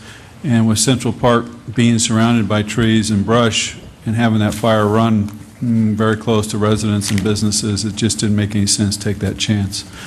I was at the meeting there for the TDC grant, and the chair of the county commissioners asked me to, my opinion, and I told him my professional opinion was same as any fire department, and that is why add fuel to the fire, if you will. There's no need to do that right now. So the fireworks have been canceled for good reasons, and hopefully people will not shoot off their own personal fireworks. That's even more dangerous. And that to have any fireworks in our residential area, it will not take much. And if you want to see how scary it is, that's one of the reasons why Deputy Chief Forte is here to give you an update on that. But I've actually seen where the fires burn the grass up to the base of the house, and that has been going on this past couple of weeks here in Palm Coast. But the fire departments have been very good in being able to squash those fires just in the nick of time. So good news is we're out of that kind of danger. But Chief, if you'd give them an update as to where we are with the fires. Certainly, Mr. Landon. Mayor, Council, I wanted to bring you up to speed on a few things, especially the Espanola fire, which is out west. It has grown to about 5,100 acres, which is a sizable fire that's being worked on. Currently, it's being controlled in the perimeter. The Division of Forestry, red team from the state Florida Division of Forestry, has been working it for about 2 weeks now. Boots have been on the ground with an enormous amount of people trying to keep this thing contained. And the good news is, in the last 3 days, they have not had any spot overs. But it doesn't say that there's not a lot of significant fire and other issues that are associated with it. A few days ago, they had a lightning strike close by, which caused the perimeter to expand even further. So by no means are we out of the woods. They continue to work the edges, and it's still not out. They also have done a lot of work, the red team, in allowing us to go back to initial attack. Basically, what the crews in the city and the county and Flagler Beach, Bunnell have been doing has been fighting mop fires after the fires have gone through, and they've been expending a lot of personnel doing mop-up work, which is making sure that the fire that is out is continued to work until it's dead out. The red team has come in and took over about 15 of those fires around the city and around the county, and they've alleviated us from that responsibility to let us go back to initial fire attack on all new fires. The last 2 days, we haven't had any new fires that popped up, so the crews have been diligently doing other things, and I'll get that in a minute. Part of what they also have been doing is monitoring all the old fires and moving on. So the red team from the state has been a valuable asset to us, relieving us a lot of the mundane responsibilities and getting us back to almost a normal existence. The crews are still in the stations. They're still staffing normally. Everything is still functioning as if it was not going on. But we've also ramped up different portions of the system in the county that would provide even more protection if a fire should break out. We've created a fire operations section within the incident command system, so now that an overhead team is now in existence, we are operating with a larger group of people in the county, and we've created task force from extra people that would normally have been on duty or going off duty are now operating apparatus in case of a fire breaks out, and we can actually respond to these calls. The initial attack, it's important to know, is going to be in addition to the local response. So if we have a call in the city, you'll get the normal apparatus, plus this task force is assembled, and they're going to go out to the calls in addition. And when they get to the fire, they're going to knock the fire down and let the local crews go back to their normal operation. In addition, these task forces are also going to be out in the community. Within the last 6 days, we were able to go to Princess Place, pre-plan a fire if it should happen there. We're in Mondex today, yesterday, and tomorrow, and we are also planning that if the fire should happen to be in Mondex. We're integrating all the crews from city, county, and the other municipalities So we're all getting familiar with the different types of areas, and there's a lot of familiarization going on. And the crews are responding to this very well. We anticipate in the next 4 days, those same crews are going to be working the western perimeter of Palm Coast, getting familiar with the streets and the courts and the cul-de-sacs, and getting a good understanding of the hydrant system. So all the crews have gotten a good understanding of what's going on with that. Public Works, the utility department, GIS have been phenomenal in providing us with information. Maps from GIS have been great. They're allowing us to get a lot of this work done and get an overhead view of everything. Public Works has done signage and preparation with that and helping with millage to help the crews out in Espanola that can access the fire in a better way without tearing up equipment or getting people hurt. So they're actually building some millings road work to help them get in and out.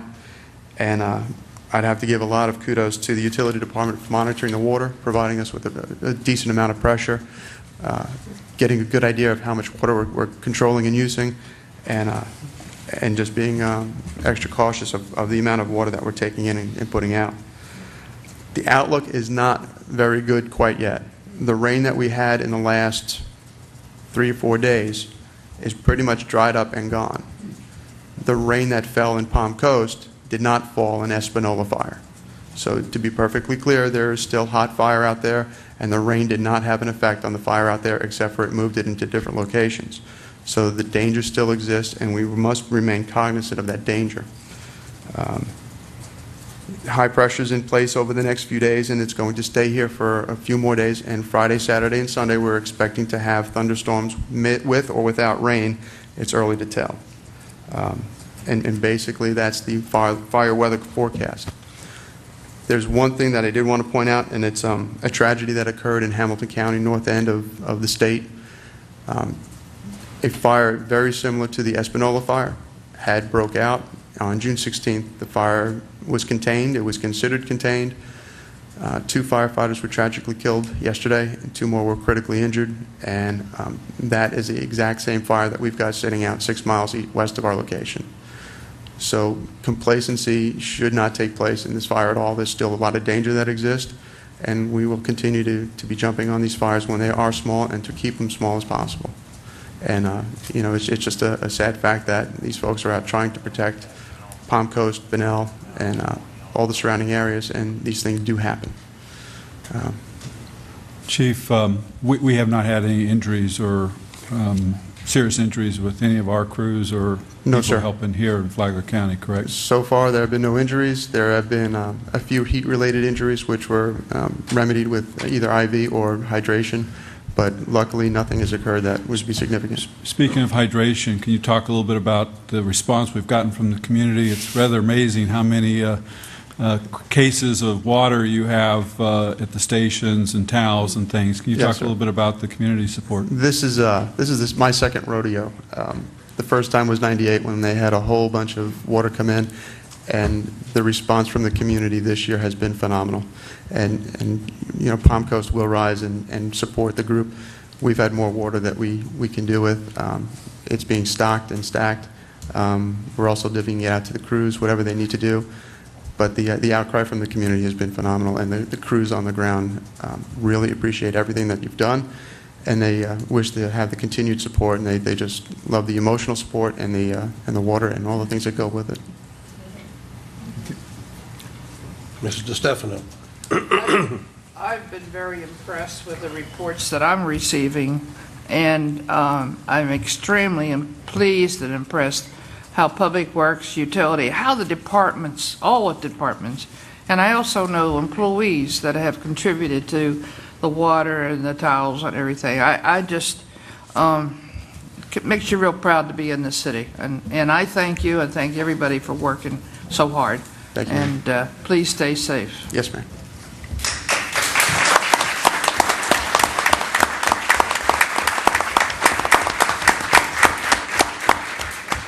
Chief has to get back to work. Thank you for your time. Agenda item number 7, an ordinance relating to the redistricting of city council districts. Mr. Reichman. Yes, Mr. Mayor, this is an ordinance of the City Council of the City of Palm Coast, Florida, relating to the redistricting of the city council districts in accordance with the provisions of the Charter of the City of Palm Coast and other applicable law. providing for legislative findings and intent, providing for the acceptance of the Districting Commission report, providing for the revision of the 4 city council districts, providing descriptions of the new city council districts, providing for the adoption of the city council district maps, providing for codification, inclusion into the charter of the city of Palm Coast, for severability, providing for conflicts, and for the effect of enactment and an effective date. Thank you. Mr. Landon. Mayor, City Council, this is the second reading of this ordinance. As you know, this is a requirement. Every 10 years after the census comes out, all communities have to redistrict to get a balance in population with the different council districts. This ordinance is very similar to the first reading with a few minor changes to reflect the action of City Council at your last meeting, where you did approve the alternative 2 map. So this ordinance has incorporated alternative 2 and is now ready for adoption. Staff is here to answer any questions. We weren't planning on going through the whole presentation again, but we'd be happy to answer any questions. Council questions? Seeing none, we'll open the meeting to the public. Any from the public wish to be heard on agenda item number 7? If so, please approach the podium, give us your name, and limit your contribution to 3 minutes. Anyone who wish to be heard on agenda item number 7? Seeing no one approaching the podium, we'll close the public portion of the meeting, go back to council. Additional questions, comments, or a motion? That was easy. I'll motion to approve the agenda item. I second. Moved and seconded. Roll call vote, please. Vice Mayor Meeker? Yes. Councilmember DeStefano? Yes. Councilmember Lewis? As a comment, I voted against this the first time around, and I'll vote against it again. Councilmember Mormon? Yes, I voted against them the last time around, but for the sake of unity amongst the council, it still goes against some of my principles that I have, but I'm going to vote yes. Mayor Nett? Yes. Mayor, this motion is passed 4-1. Thank you very much.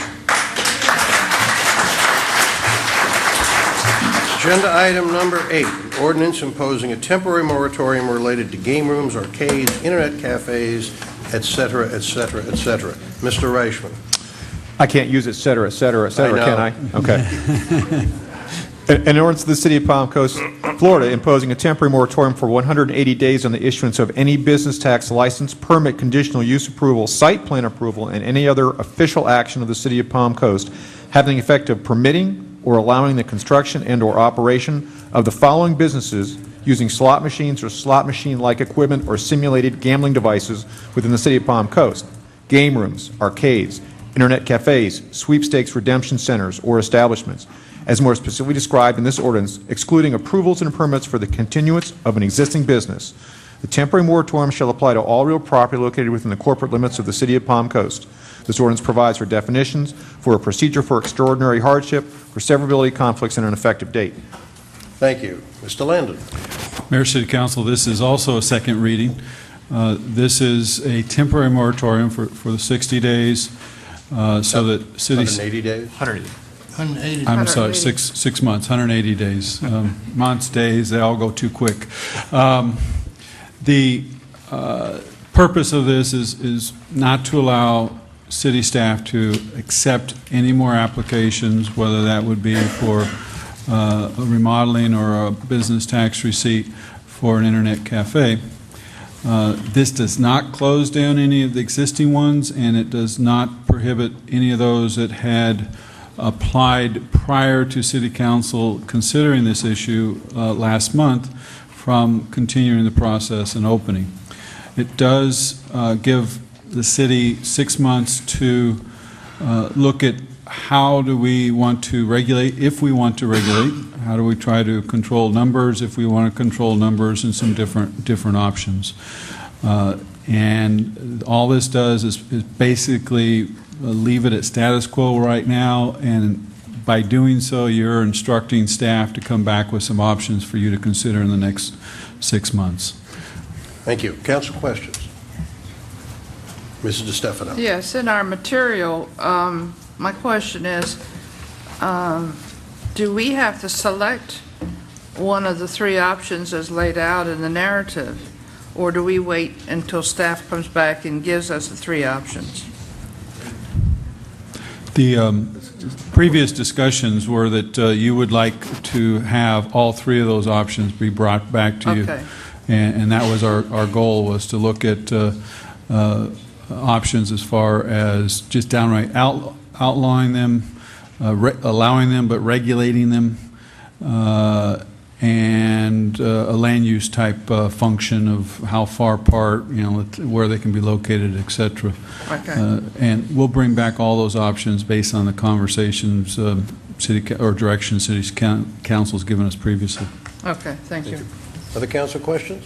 Mr. Meeker. I am a little confused, too, when I read the staff recommendation. So you are not asking us to pursue one or more of the, where it says staff is recommending the council to determine if they want to pursue. That's not what we're doing here today. We're just approving the moratorium for 6 months. Approving this, you've already given me that direction. Right. That was the original recommendation, and you just have the same recommendation. But we have that now. Okay. Other council questions? Seeing none, we'll open the meeting to the public. Anyone from the public wish to be heard on agenda item number 8?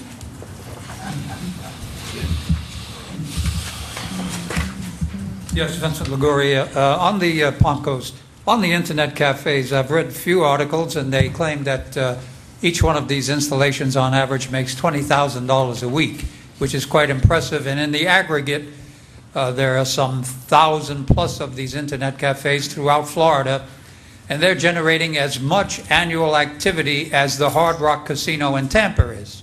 My question is, and probably you cannot answer it, but I will answer Mr. Proctor this evening at our meeting, is why isn't the state taking an active role in taxing these outfits? Thank you. Thank you very much. That has an extraordinarily familiar ring to it. Next speaker.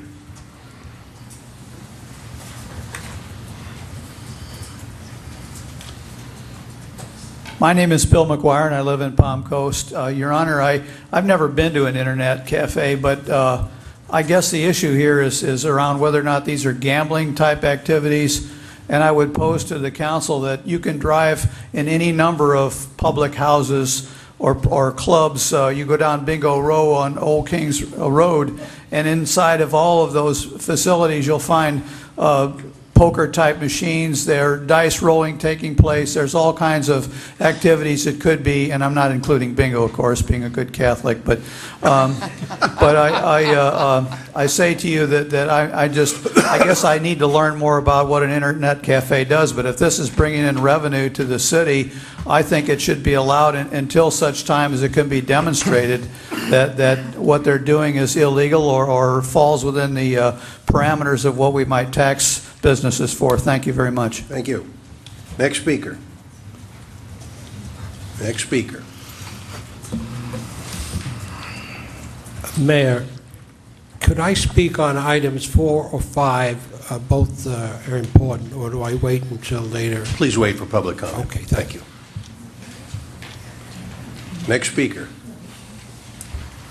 Seeing no one approach the podium, we'll close the public portion of the meeting, come back to council.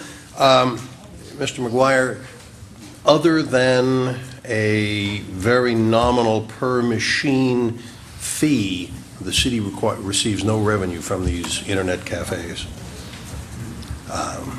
The issue really is one of clarification. What is their role? And I would hope that the state will address that. Mr. Meeker. Yeah, there's always a number of concerns when you discuss a complicated issue like this. You have those that like to frequent them that look at it as just fun, and there's no doubt about it. I can see where you can go in and it's just fun, not a problem. And then you have others that ask the question, well, is it gambling or not gambling? And so you're either pro-gambling or you're against gambling for moral purposes. Okay, I get that one. And then you have those that talk about how much money they bring in. The AMVETS facility that was robbed down in Apopka was averaging, according to the Orlando Sentinel, $100,000 a week coming into that one, which is what made them a good target for 3 guys to hit them, and one of them was killed on the way out the door. And then you have the last concern, which is the one that bothers me the most, and that is, if you're going to have them in your city, what is the proper location for them? Personally, I don't think I want to be going to any local restaurant or any local ice cream shop or whatever where I risk having a gunfight breaking out 3 stores away from me. And that, to me, is the biggest concern. So if you're going to allow them, I think you have to allow them in the correct location.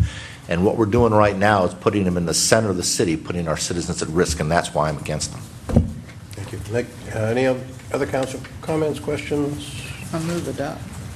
Seeing none, is there a motion? I move adoption of this ordinance. I'll second. Moved and seconded. Roll call vote, please.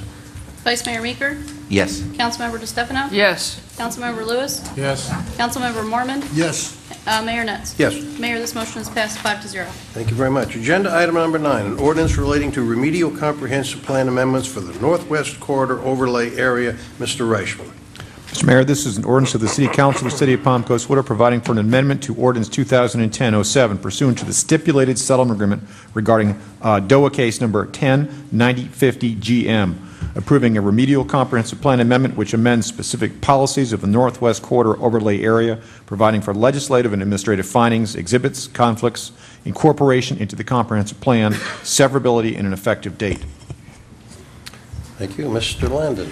Mayor, City Council, a few months ago, you remember Jose did about a 2.5-hour presentation on this item? The one that he left at home today? I asked him to do that again today, just for your, no. That's my way of saying this has been a long haul, and this is the final reading, the second reading of this ordinance again. This one makes minor changes that were requested by the state in a settlement agreement, and it is ready for final adoption at this point. Everybody is in agreement that we know of, no new information since you've considered this 2 weeks ago. Staff is just here to answer questions. I was just kidding about the presentation. The settlement agreement's been signed by all the parties. It's been filed with DOA. Matter's been stayed pending the final completion of the matters that we're doing. So it's ready to go forward. Any council questions? No. Seeing none, let's open the meeting to the public. Anyone from the public wish to be heard on agenda item number 9? Seeing no one approach the podium, we'll close the public portion of the meeting, go back to council. Additional questions, comments, or a motion? I move for approval. Second. Oh, I'm Moved sorry. and seconded. Roll call vote, please. Vice Mayor Meeker, Yes. Councilmember DeStefano, Yes. Councilmember Lewis, Yes. Councilmember Mormon, Yes. Mayor Netz. Yes. Mayor, this motion is passed 5-0. Thank you very much. An ordinance, agenda item number 10, an ordinance relating to remedial comprehensive plan amendments for the Old Brick Township Development of Regional Impact. This is kind of a subset of agenda item number 9. Mr. Reichman. Yes, sir. An ordinance of the City Council, City of Palm Coast, Florida, providing for an amendment to Ordinance 2010-12 pursuant to the stipulated settlement agreement regarding DOA case numbers 10-10-10-4 GM and 10-10544 DRI, approving a remedial comprehensive plan amendment which amends the future land use map, or FLUME, adopted by Ordinance 2010-12, providing for legislative and administrative findings, exhibits, conflicts, incorporation into the comprehensive plan, severability, and providing for an effective date. Thank you. Mr. Landon. Same comments as before. This is one of the specific comp plan amendments known as Old Brick Township. Once again, it was all part of that very lengthy process. Jose would be happy to give him your 2-hour presentation on this also if you'd like, but we think it's ready to go. Second reading, minor changes that DCA agreed to, all of the stipulation agreements, et cetera, have been signed, so ready for City Council final action. Council questions? Seeing none, so open the meeting from the public. Anyone from the public wish to be heard on agenda item number 10? Seeing no one approach the podium, we'll close the public portion of the meeting, back to council. Additional questions, comments, or a motion? A motion to approve the agenda item? A second. Moved and seconded. Roll call vote, please.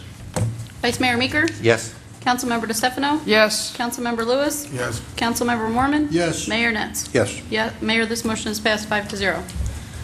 Agenda item number 11. Council is required to appoint one applicant to the Volunteer Firefighters Pension Fund Board. We have 2 applicants. Do we have a ballot, or are we just going to take a... Mayor, there's, if I can, there's really a kind of a 3-step process here. The Volunteer Firefighter Pension Board is made up of 5 individuals. 2 are appointed by the volunteer firefighters, 2 by City Council, and then a third, or the 5th, is appointed by the 4 members that the two groups appoint, but the fifth member has to be confirmed by City Council. You have two appointments. One, Mr. Algar has asked to be reappointed. If you reappoint him, then you'll just have one position, so then you would just pick between the two new candidates. So our recommendation is for you to decide whether you would like to reappoint Mr. Algar, and if you do, then you can go from there. If you don't, then the two candidates, you basically would appoint both of them as kind of your options. After you take those steps, your next agenda item would be the confirmation of the fifth member that the board has already put in front of you. Okay. I'm Is glad there you any explained discussion that, or a motion? because that narrative didn't make it for me. First item, do you wish to appoint William Algier? Thank you. I know. I'll see. I would like to appoint Mr. Algi for a reappointment. Is there a second? Second. Moved and seconded. All in favor of the reappointment of William Algier, signify by saying aye. Aye. Opposed? Mr. Algier is reappointed. Now we have to appoint, Now we have to have a ballot. now we either need a ballot or a motion to approve either Mr. Brazzano or Mr. Knobs. Do we have a ballot or? All right, here they come. Here they come. Moving right along. Frank, you don't get the vote. All right. Well, I need to steal your pen.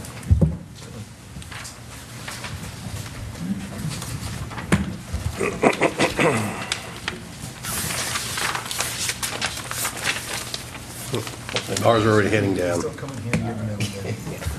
I never use it anymore. I'm always typing.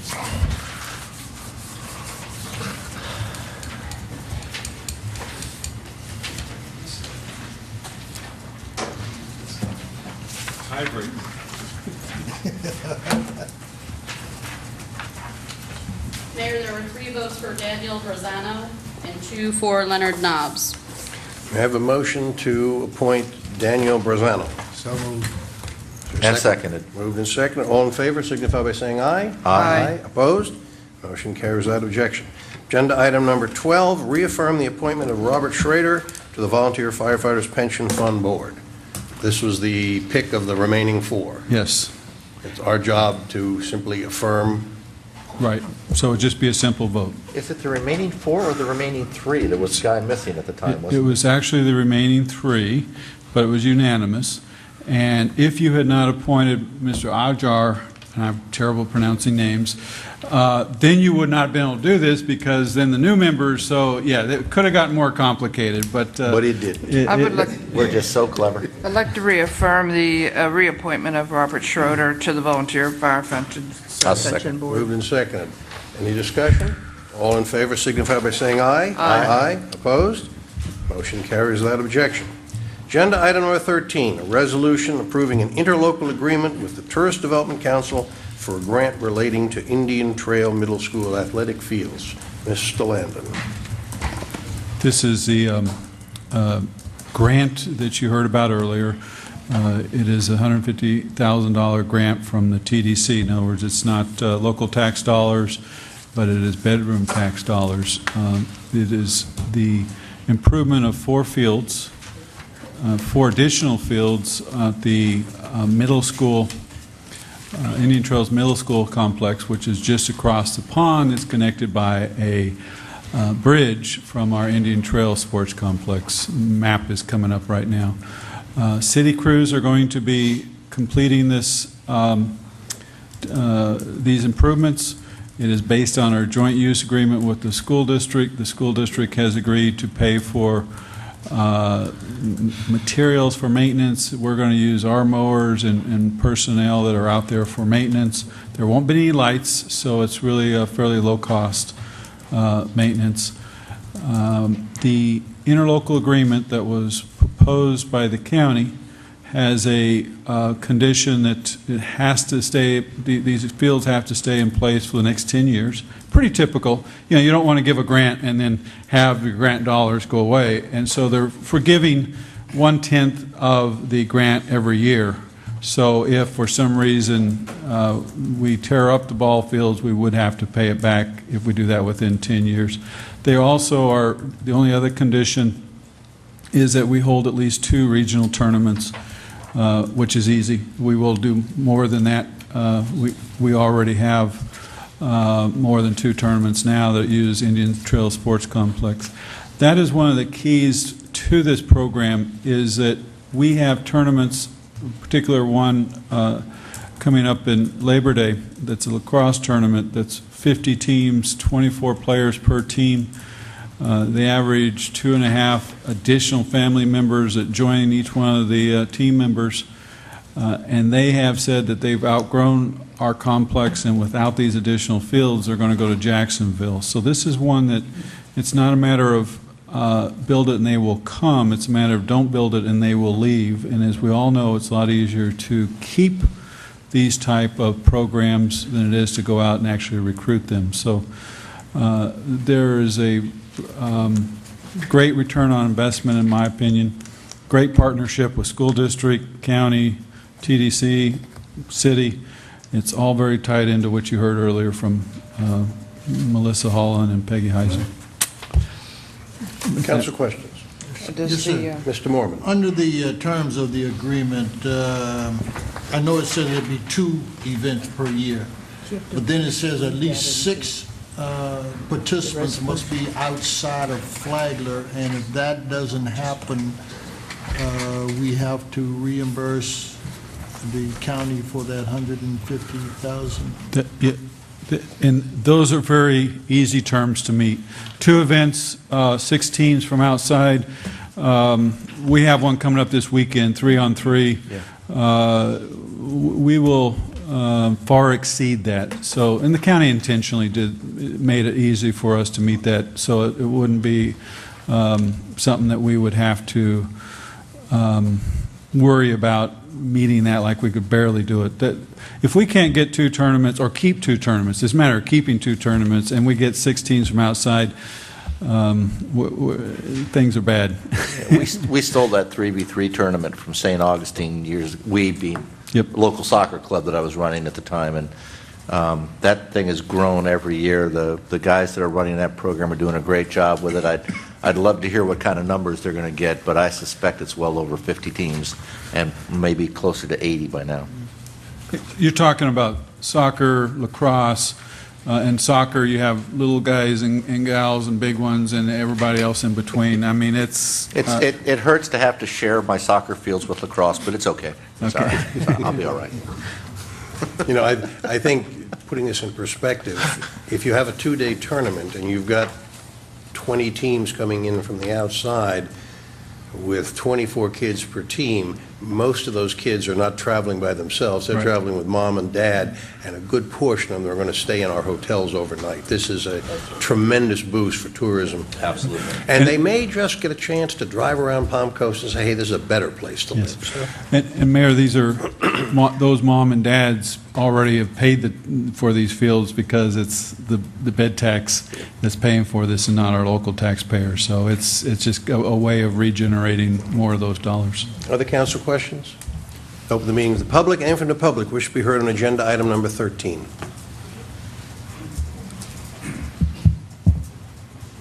Jack Cal, Palm Coast. I don't know how many people attend this, but do we have a sufficient amount of parking for all these tournaments? Thank you. Next speaker. If you don't, are we going to do something about it? 2-part questions. Thank you, Jack. Bill McGuire, Palm Coast. Mr. Lannon, you had said that there's a significant return on investment for this. Can you give us those ROI numbers as you see them? Thank you. Next speaker. Seeing no one approach the podium, we'll close the public portion of the meeting, come back to council. But first, Mr. Landon. Parking. Actually, this is helps solve that problem, because No, we don't have enough parking at the Indian Trail Sports Complex, but when you add the Indian Trails Middle School, the combination, there is enough parking. And by dividing up the fields, half of them on the sports complex and half of them in the school district property, it actually helps with the parking issue. And the combination, there is plenty of parking. Mr. Landon, don't we also have an agreement with the Parkview Baptist Church? Very- Use their parking as well? Yeah, very good point. Thank you, Mr. Mormon. This summer, we're going to make that loop and that connection. I heard it might even be starting sometime very, very soon. And we have the agreement with the church for additional parking there. So a lot of the parking problems that you've seen out there, these type of improvements are going to help solve those. And I think it's probably worthwhile to offer kudos to the Board of Education for collaborating with us. This is the kind of intergovernmental cooperation that we need much more of. And there's more expansion potential there. Yeah. And return on investment. Can you quantify it in any way? I wish Peggy Heiser was here. The way you quantify it is that, yeah, there are statistics as far as every family that comes, how much they typically spend. It's all based on averages. I don't have it off the top of my head. We can get it for you, but it is in the hundreds of dollars at each one of those, if not thousands of dollars, each one of those families. So if we take 50 teams times 2.8, 2.5 roughly. Each is generally mom, dad, and they're dragging a little kid with them too. So.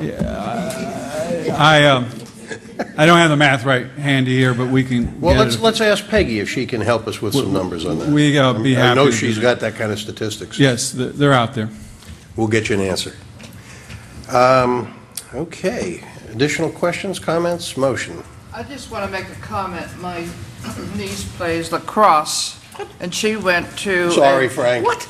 And she went to a tournament in Atlanta, outside of Atlanta, Georgia, and they were telling me about the number of people that came, and of course, they had to get hotel rooms and the food, and they had vendors set up. So I envision this one over Labor Day to be similar to that. They're all going to need hotel rooms and food, and they're going to prepare, I believe the city plans to prepare some kind of a city or the group that's holding it package with added value coupons so that people will know where to go, and they're going to have a map. I think Peggy Heiser is working on that too, so that when they come into town, they're not just left in a lurch. They're going to know where the places are. So I think it's going to be a real boom for the city. And lacrosse is one of the fastest growing sports out there, yeah. especially for young ladies. Yes. It's becoming very popular. Yep. May we have a motion on agenda I'll item motion to number approve the 14? agenda item. Second. Moved and seconded. All in favor signify by saying aye. Aye. Opposed? Motion carries without objection. Agenda item number 14, a resolution approving a work order to Wilson Miller Stantic for planning service for completion of the Parkway East District Neighborhood Assessment, Reinvestment, and Preservation Plan. Wow, Mr. Landon.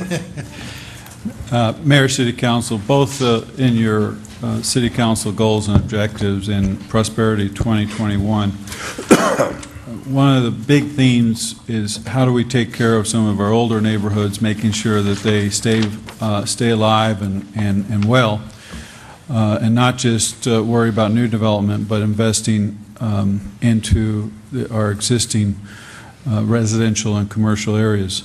In Prosperity 2021, we have really designated some very distinct districts because you really have to focus in on those specific areas, and each one of them has unique assets and challenges. One of the priorities of City Council was what we're referring to as a Parkway East District, which is really the one of the older areas where our golf course is, the old Players Club, some of those things. And what are we going to do with that? What's that area going to look like when it grows up again? Because that's really what we're talking about, is how can we help it grow up again, because we have some vacant facilities. And Jose is going to go through the presentation you saw at the workshop once again for the public, so that hopefully we get people involved and interested in how they can help bring life back to this area. Jose, please. Thank you. Good morning, Mayor and members of City Council. Jose Papa with the Community Development Department. The Parkway East District is consistent, of course, with the plans Prosperity 2021, and it's also a part of the implementation of continuing City Council goals and objectives.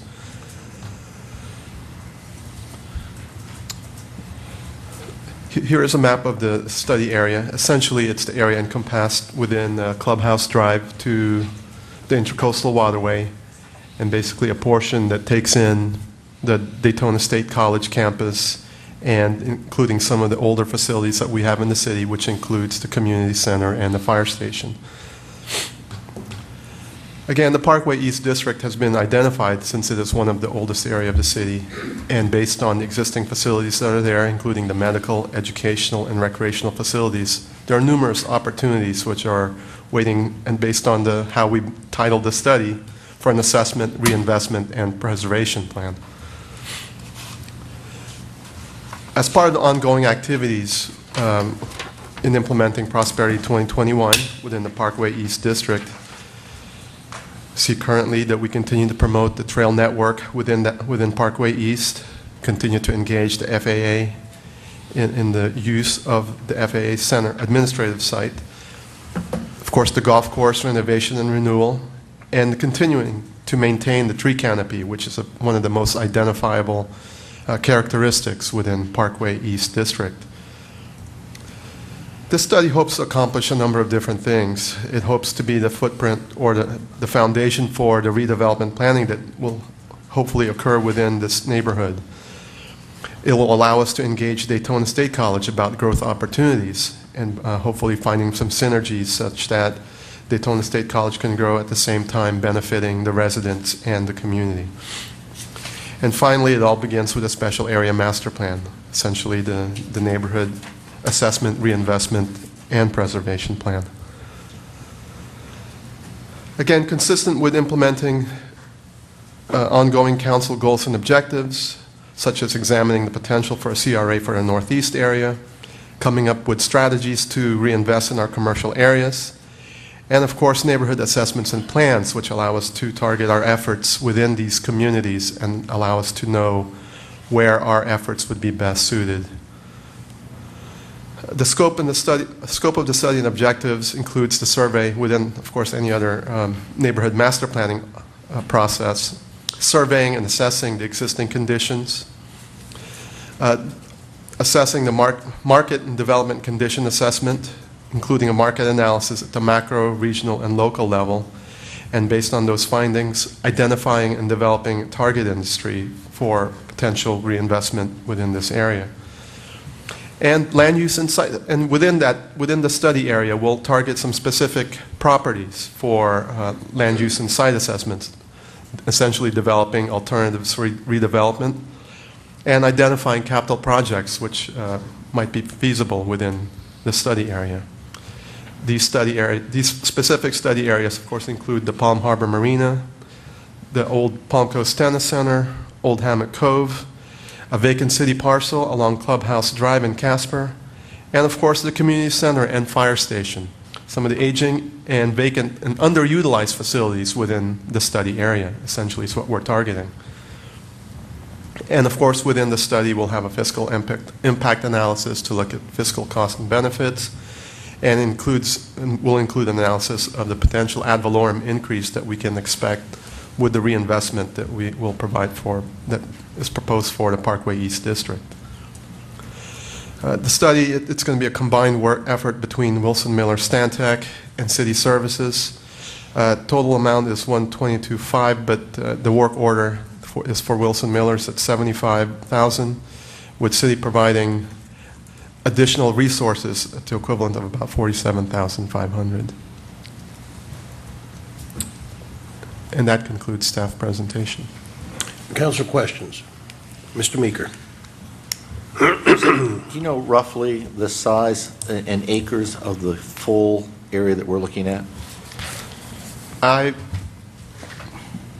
do not know. Okay. The additional site that we added appears to me to be somewhere around a half an acre or less. I believe it's closer to an acre. Okay. Yes, sir. And that 1 acre kicks us up by another $10,000? Let me explain the kick-up. Yeah, I in want to price. hear that one. Yes. As originally proposed by Wilson Miller Stantec, there was some economies of scale, if you will, that were to go into doing both the Roberts Road study area and this master plan. Part of the work, one of the main tasks within both studies was the market analysis and at the macro, local, and regional level.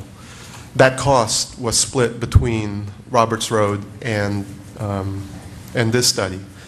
And it was clearly stated in their proposal that they were going to use a portion of what they would have created in the Roberts Road study within this study, within the Parkway East District study. And so now that we're not doing the Roberts Road study, it essentially, the scope of work that needed to be done for that market analysis study is all within the Parkway East study. Is it safe to assume that as, if, and when City Council ever proceeds with the Roberts Road study, the data that is generated here will be applicable there? I would say that it probably will be applicable depending on the timing. But old, yeah. But it essentially gives us a foundation for, maybe it's even something that just needs to be updated as opposed to starting from scratch. It looks like our representative from Wilson Miller is volunteering to also offer input onto this issue. Hello, council members, Mr. Mayor. Neil Strelo with Wilson Miller Stantec, your project manager for this project. Just as clarification, Mr. Meager, it was as Jose had identified, there were economies of scale. Really, the majority of those dollars were market analysis. The Roberts Road task order, as described, also had very specific target industries analyses, specifically for marine industries and those associated to that specific location. Not really necessary for this neighborhood study, and actually our subconsultant, Chris Jones of Florida Economic Advisors, who will be on our team, reduced his fee substantially. The combined services between those two work orders probably by $9,000. So all that fee was not dragged over to this neighborhood study, but the pertinent information that was necessary for the macro economics for your community in your region, which was going to be reused, was consolidated within this one work order. Mrs. DeStefano. Were these RFPs that went out? Were they two separate RFPs, Roberts Road and? Yes, ma'am. They went out as two separate RFPs. Yes, ma'am. And just for clarification, those that maybe did not hear or see or attend the workshop, City Council at that time instructed staff not to proceed with Roberts Road at this time and only proceed with this one. So that is why that's not on your agenda as per your direction, and we reduced it from the 2 to the 1. Additional council questions? Seeing none, let's open the meeting to the public. Anyone from the public wish to be heard on agenda item number 14? Vincent Ligori, Palm Coast. I have a question, and perhaps it might be backing the council up to a point where I may not have been in attendance. Question is, what prompted this study? As you know, there is quite a distinct difference in topography from the east side to the west side, where most of our commercial endeavors are. So my question is, if you're doing this with an area that looks creme de la creme as compared to the west, north and east, will you be doing this type of analytical work with the north, south, and west portions of our city? Thank you. Thank you. Next speaker. Next speaker. Seeing no one approach the podium, we'll close the public portion meeting, come back to council. The answer, Mr. Ligori, in short, is absolutely. The reason that we're concentrating on this particular area is because if you were here many years ago in the 80s and 90s, you remember what was. and now you have vacant, lying fallow, large areas that will continue to deteriorate. This is an opportunity to try to find a way to rehabilitate these older sections of our city. If you recall, oh God, it's probably 2 years ago now, when we first started talking about the potential development of DRIs, developments of regional impact west of US 1, I remember very specifically telling the developer that if all you're planning to do is build homes and try to attract the existing Palm Coast to move west and leave a ghost town behind, you're wasting everybody's time, including its councils. So we have a commitment in our goals and objectives to revitalize these aging areas. Any other council comments, questions? All right, is there a motion? A motion to approve the item. Second. Moved and second. All in favor signify by saying aye. Aye. Opposed? Motion carries without objection. That's the end of our normal agenda. This brings us to public participation. Anyone from the public wish to be heard on any item not on today's agenda, please give us your name, limit your contribution to 3 minutes.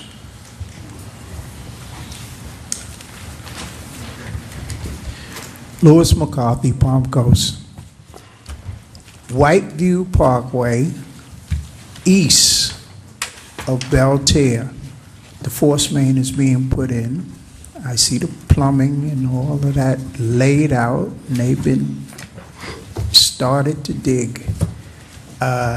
Is there any schedule on completion? Is there a time frame on that whole project? Thank you. Thank you. Next speaker.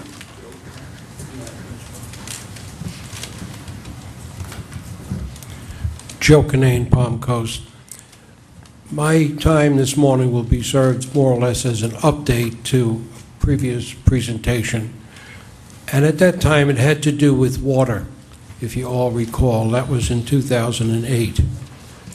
When we became a city in 2000, one of the first things I lobbied for was that we take over the Florida water and make it part of our city, which we did. And there's nobody prouder than the quality of water and what goes on in Palm Coast regarding water than Joe Canane. This bottle says Palm Coast on it. It was bottled in 2006. The water has been replaced many times over, let me guarantee it. But it's great water. At that time, my plea was to help the students in our schools in Flagler County that they wouldn't have to pay $1 for a bottle of water at their cafeterias or at vending machines. In some cases, I understand it's even gone up above $1. I would like to see, and one of the bullets in my campaign literature states this: Joe Canane, a mayor who will work to increase revenue by using our water utility to bottle and sell water commercially, thus creating jobs. The two key words in this are revenue, which we badly need, and jobs, which I would like to at least see retained so you don't have to let employees go because of constraints. The water for the children is still a vital need. You take a child and their parents that have to pay $1 a bottle of water, and it's excessive, and it shouldn't be. I asked the youngsters at the schools why they didn't just drink the water out of the water fountains. And they said to me, "Have you tried it?" At that point, I hadn't, but I soon found a water fountain. The water was warm, and it came out in a trickle, which sort of leads you to believe that the preferred item is bottled water. Now, this morning, in the News Journal, there's a picture on the front page of an individual holding up a bottle of water. It would make me very proud if that bottle of water said on it, Palm Coast, as I hold here today. I would like you really to be serious this time.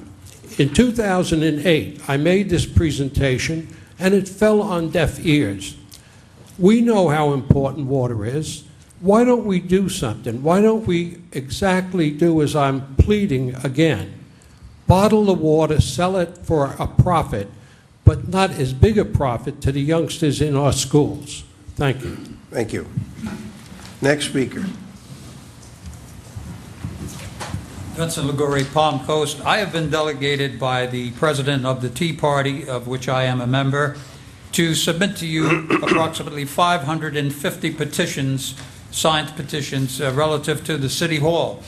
I want to quantify my remarks by saying that the Tea Party is not against your building a City Hall. We've never had that position. Let me read it to you. 1.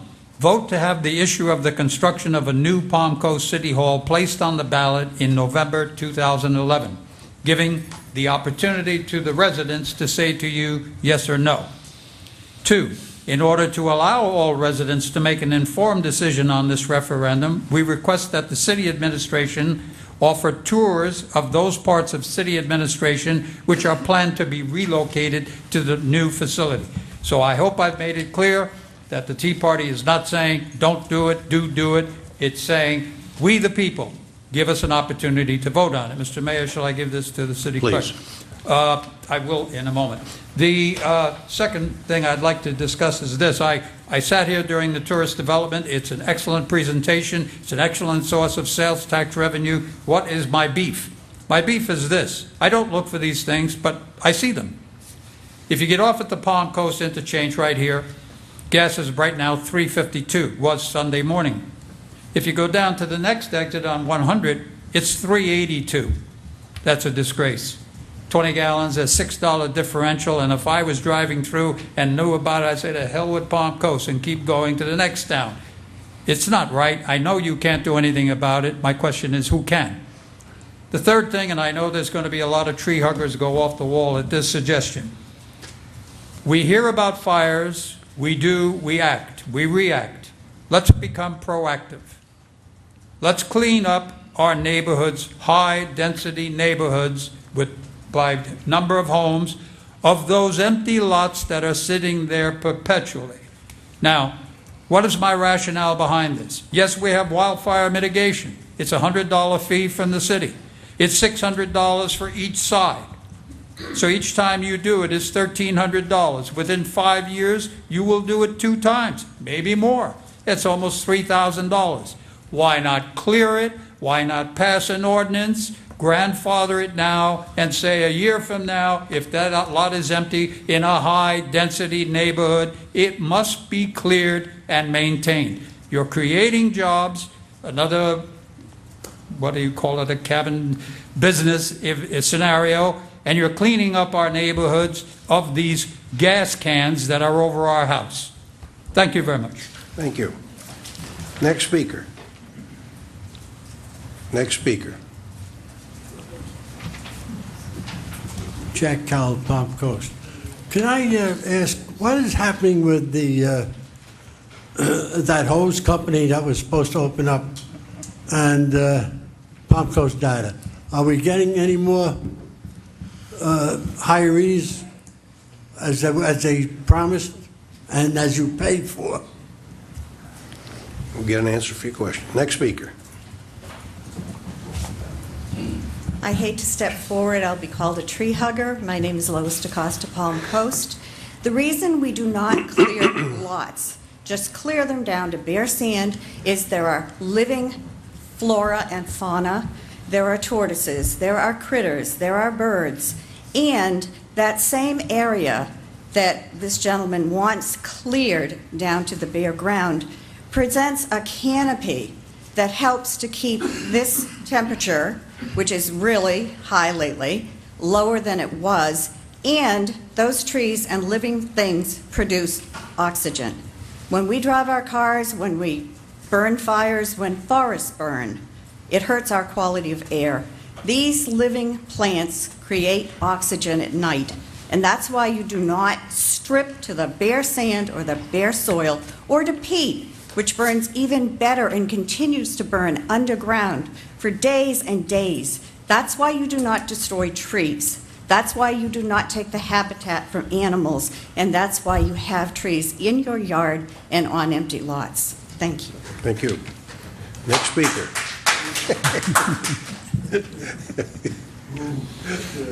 Next speaker. Seeing no one approach the podium, we'll close the public portion, we can get back to council. Mr. Landon, Whiteview Parkway East, is there a schedule? First of all, I want to say I really like those trees in the vacant lot next to mine, so okay. Well, okay. I couldn't help myself. Well, then, let me tell you the real reason that we don't clear those vacant lots, and it has to do with erosion. Yep. If it's a canal lot and you clear it, every time it rains, you're going to have that mud washing into the canals. If it's not a canal lot, you're going to have that water washing into the swales. The whole reason for not clearing the lots, You have to clear it and stabilize it. Yeah. Which adds cost.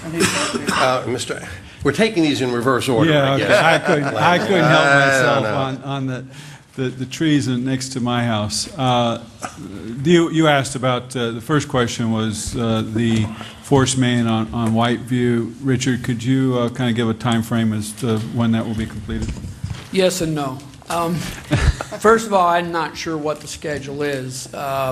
S.E. Klein is the contractor, and S.E. Klein is also the contractor that's doing the design build for the trailway that's going to go virtually the same location. So the plan is to get the pipeline in first and not do the restoration and allow the trail system to go in after the pipeline's completed. And right now, timing looks like it should work out about right. But bottom line is this summer. I mean, it will get completed, let's say before October, with trail and everything, shouldn't it? Yeah, I'm not really sure about the trail. The pipeline will be done in fairly short order, and my biggest concern is that there won't be any restoration for a time, for a short period of time. While you're waiting for the trail to go in. Right, but it wouldn't make any sense to go in and do the restoration, the sod, the seed, and then have it torn up for the trail. Okay. We had a suggestion about bottling water. Yeah, Richard, don't go away. I don't know if that's something you feel comfortable discussing. But Actually, when Mr. Canane brought it up last time, Richard did talk to me about it, so I think he is prepared to talk about bottled water. I can tell you that, in budget cuts, us bottling the water, which means we basically take a tank full of our tap water, and I think we take it to somewhat place in Naples. Okay, Naples, and they bottle it. Well, that cost has gotten cut, so that's why you don't see that bottled water, because that was a cost to us. The idea of having it become a marketing tool, Richard, talk a little bit about distributing that and everything, Sure. and how that's not very feasible. Yeah, I don't know a lot about it. However, what I do know is our experience of bottling our own water was really for the novelty, and there was an expense associated with that, obviously with no return. That was more for promotion and advertising. The city of Daytona Beach bottles their own water, again, for promotion and advertising, and from what I understand, I don't know for sure, but what I've heard is it too is a losing proposition. It's strictly for advertising and novelty. I would think that the only way that you can turn a profit on bottling water would be in a very large-scale operation like the Zephyr Hills or somebody like that. And you've seen these bottling companies pop up like in Lake County and some of those places where there's water readily available, or more readily available than here. And they're talking about, pulling 500,000 gallons a day out of the aquifer to bottle water. So that would tell me that's a pretty large-scale operation, and I would think you'd have to do it at that scale to make any money at it. Yeah, there's definitely a lot more to it than even that. It's your whole consumptive use permit, your well field, which is based on a superficial sands intermediate aquifer system versus Floridan water that is, considered not limitless, but at least in larger supply. There's a lot more to getting an increase in your allocation in Palm Coast to do that kind of work, as opposed to getting an increase in allocation in areas that rely on Floridan water. It's just very difficult over here. And no profit in what we've I been had told. the opportunity to speak to an entrepreneur yesterday who's looking to start a business in Palm Coast that he thinks will expand into a nationwide business. He's proposing to give 90% of a certain portion of his profits to our school system. Maybe they could use the money to put refrigerated water coolers in instead of the plain old fountain. I agree with you, Mr. Cunane. Some of that fountain water is not. In fact, isn't there a commercial now? Somebody's holding up a bottle of water saying this came from the fountain at the mall, and it went through, I don't know, whatever. Okay. We've received the petitions for City Hall. The desire is for there to be an informed decision by the public, and I couldn't agree with you more. Right now, we don't have anything to present. The project is on hold. We don't have any firm numbers. We don't have any cost estimates. Mayor, I have. Go ahead. If I could add, if Mr. Glory actually was kind of interesting because I spent a lot of time going out to the community talking about the concept, and if there was one message I heard loud and clear, now's not the right time. Even if it makes financial sense to own versus rent, it just doesn't feel like the right time. So City Council's direction has been to change the focus on to Prosperity 2021, trying to grow the economy, trying to create more jobs. Really, that be the focus versus, you know, City Hall and some other city projects out there. And that was a strong message that we actually heard. So that's really what the direction has been for the last 6 months or so. And Mr. Ligori's other point, did he leave? Yep. Oh, well, he raised the question about the price of gas. I was going to remind him that 7, 8 years ago, then County Commissioner Blair Canbar had approached this same issue from the point of view he thought it was monopolistic price fixing and restraint of trade and so on and so forth, attempting to address what he felt were abnormally or unusually high gasoline prices in Flagler County compared to Volusia County that has an additional 5-cent gas tax. He got absolutely nowhere. There was no traction. It was not considered restraint of trade. It was not considered price fixing. And it's based on, as I understand it, the bill of lading on where the transportation hub originates from and where it goes to. And we happen to be at the end of the tail of the dog, whether you're coming from Jacksonville or whether you're coming from Orlando, and that's what kicks the prices up. That one station that you referenced always has the higher gas price, regardless of what's going on. So. Question about micro-hose, which is really a project in the county, and Palm Coast data. Can you give us any insights? I have, it's been 2 or 3 weeks since I've heard what's going on in Microhose. They are a startup company that is struggling with starting up. They are still located in the temporary quarters there at the airport that the county has leased to them. I haven't heard if the actual latest. I do know that they were trying to get equipment delivered so that they could get started sometime soon, but I can't give any more details. Palm Coast Data, I have talked to my contact at Palm Coast Data.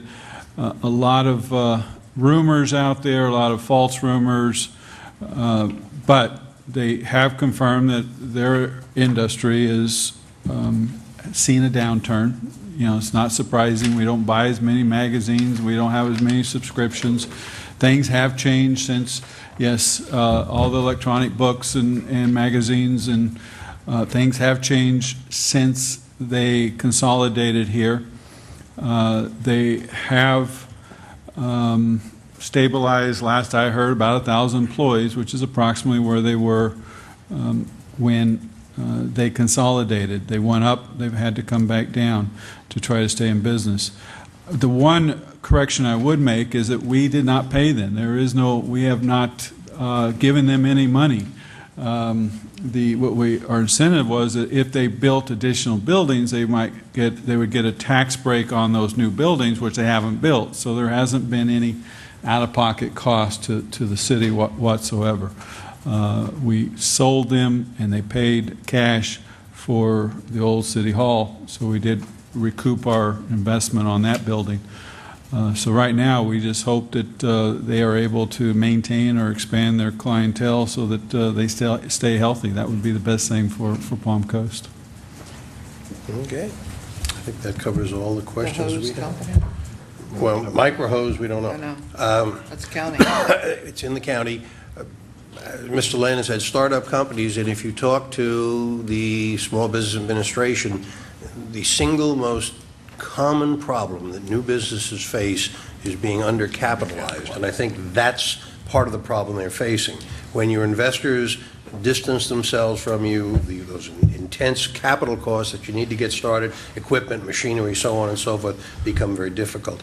And just if I may comment, if you've been following economic development within Flagler County, we thought we had a strong prospect a while back, and they went somewhere else because although we offered them $2 million in performance-based incentives, another city, another government gave them $2 million cash up front.